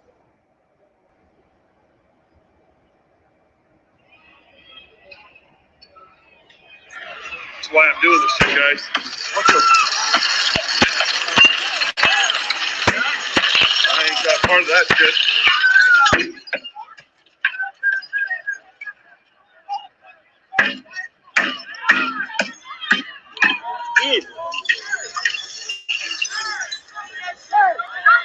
Oh, I zoomed in. I'll zoom out a little bit. Those cops will come for you if you're pulling that crap.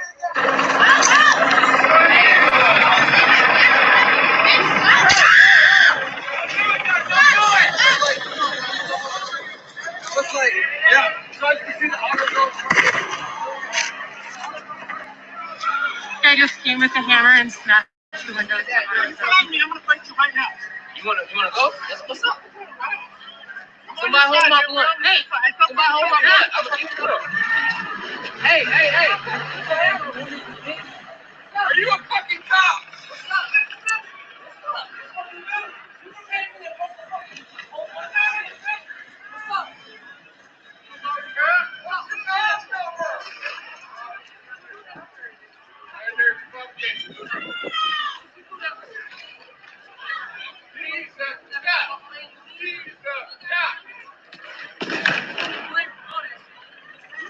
So anyway, this was the guy that like started kicking stuff off, going around busting out windows at different places that day. And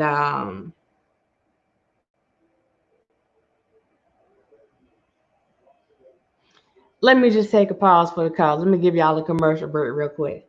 My brother-in-law just posted my nephew's graduation picture online. So let me give a shout out to him. Congratulations, JoJo. Congratulations, class of 2020. Woo woo. Okay.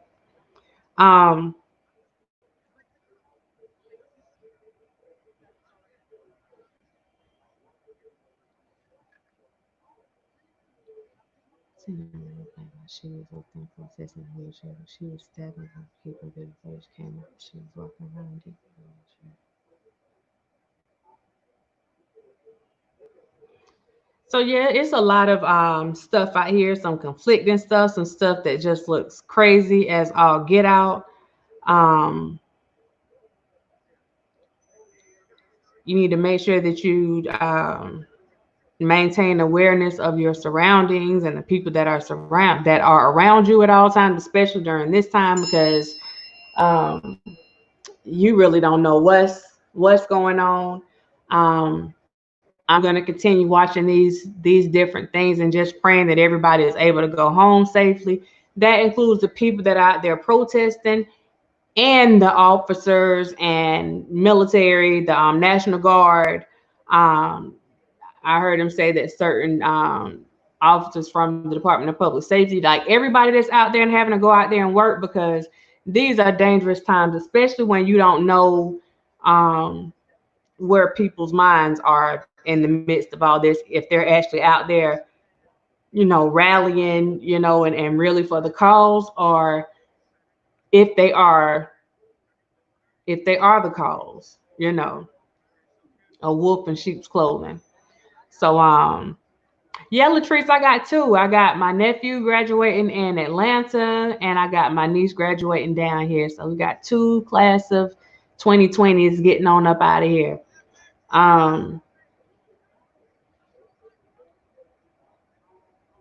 Let's see.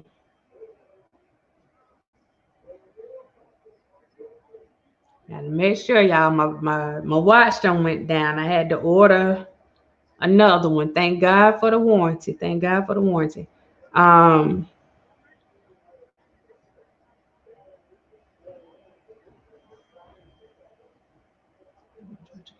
Okay.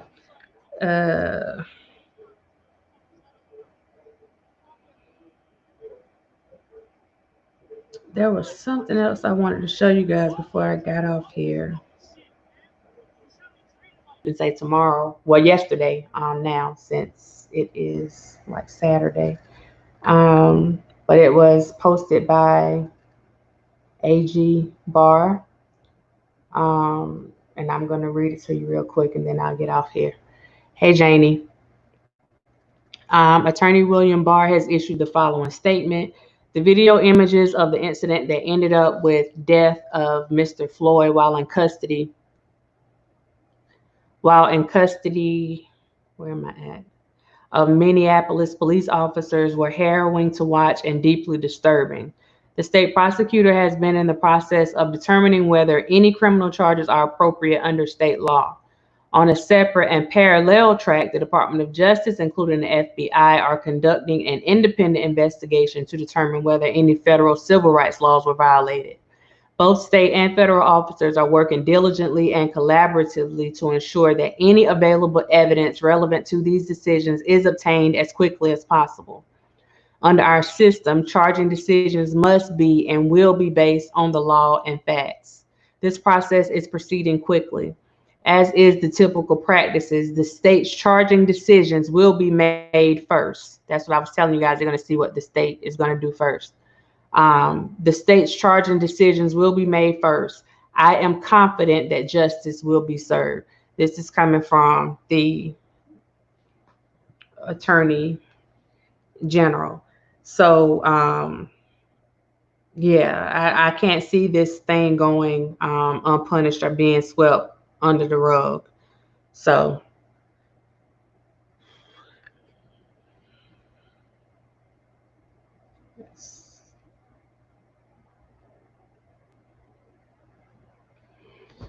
y'all just keep that in mind. You know, we just gonna keep watching. How we used to say, keep hope alive, like keep hope alive in like real time. You know, if you do decide to go out there and, you know, show your face, show your support, please make sure that you're being safe.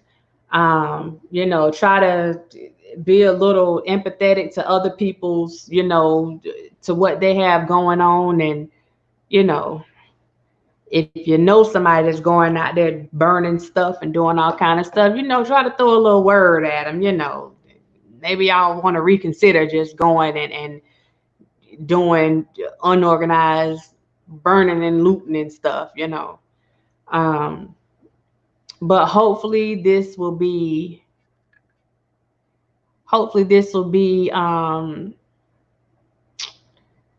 you know, they'll go ahead and do whatever they have to do so this stuff, at least this part of it, can come to an end, because this is a lot. This is a lot. It's a lot on the community, you know, people not being, you know, they don't know if these people gonna come near their house with this stuff, you know, not knowing how the people are gonna respond, people not knowing how the police is gonna respond. It's just a lot of uncertainties and all this stuff right now. And the last thing that we need right now is more uncertainties. I'll just say that, because the COVID is enough. That's enough. And the stuff that we've been going through for years, that's enough. We don't need nothing else added to that, you know, not when it gets to the point where, you know, people are kind of worried about going to sleep at night because they get all this stuff going on around them. So anywho, appreciate you guys. Thank you, Latrice. Make sure if you haven't hit that like button, hit that like button. If you haven't subscribed, please subscribe to the channel. We're going to be following this, talking about this, breaking stuff down with this situation, along with the other situations involving Ahmaud and Breonna. This isn't just about what happened with George, but because his situation is more recent and we're getting more information, then I'm bringing you guys the stuff that's going on with them, because these protests and stuff are happening in real time. But we'll keep discussing all of these things that are going on right now as it pertains to justice and or injustice, because justice matters. Justice matters. So with that being said, I bid you guys farewell. Again, thank you for watching, and y'all have a good night.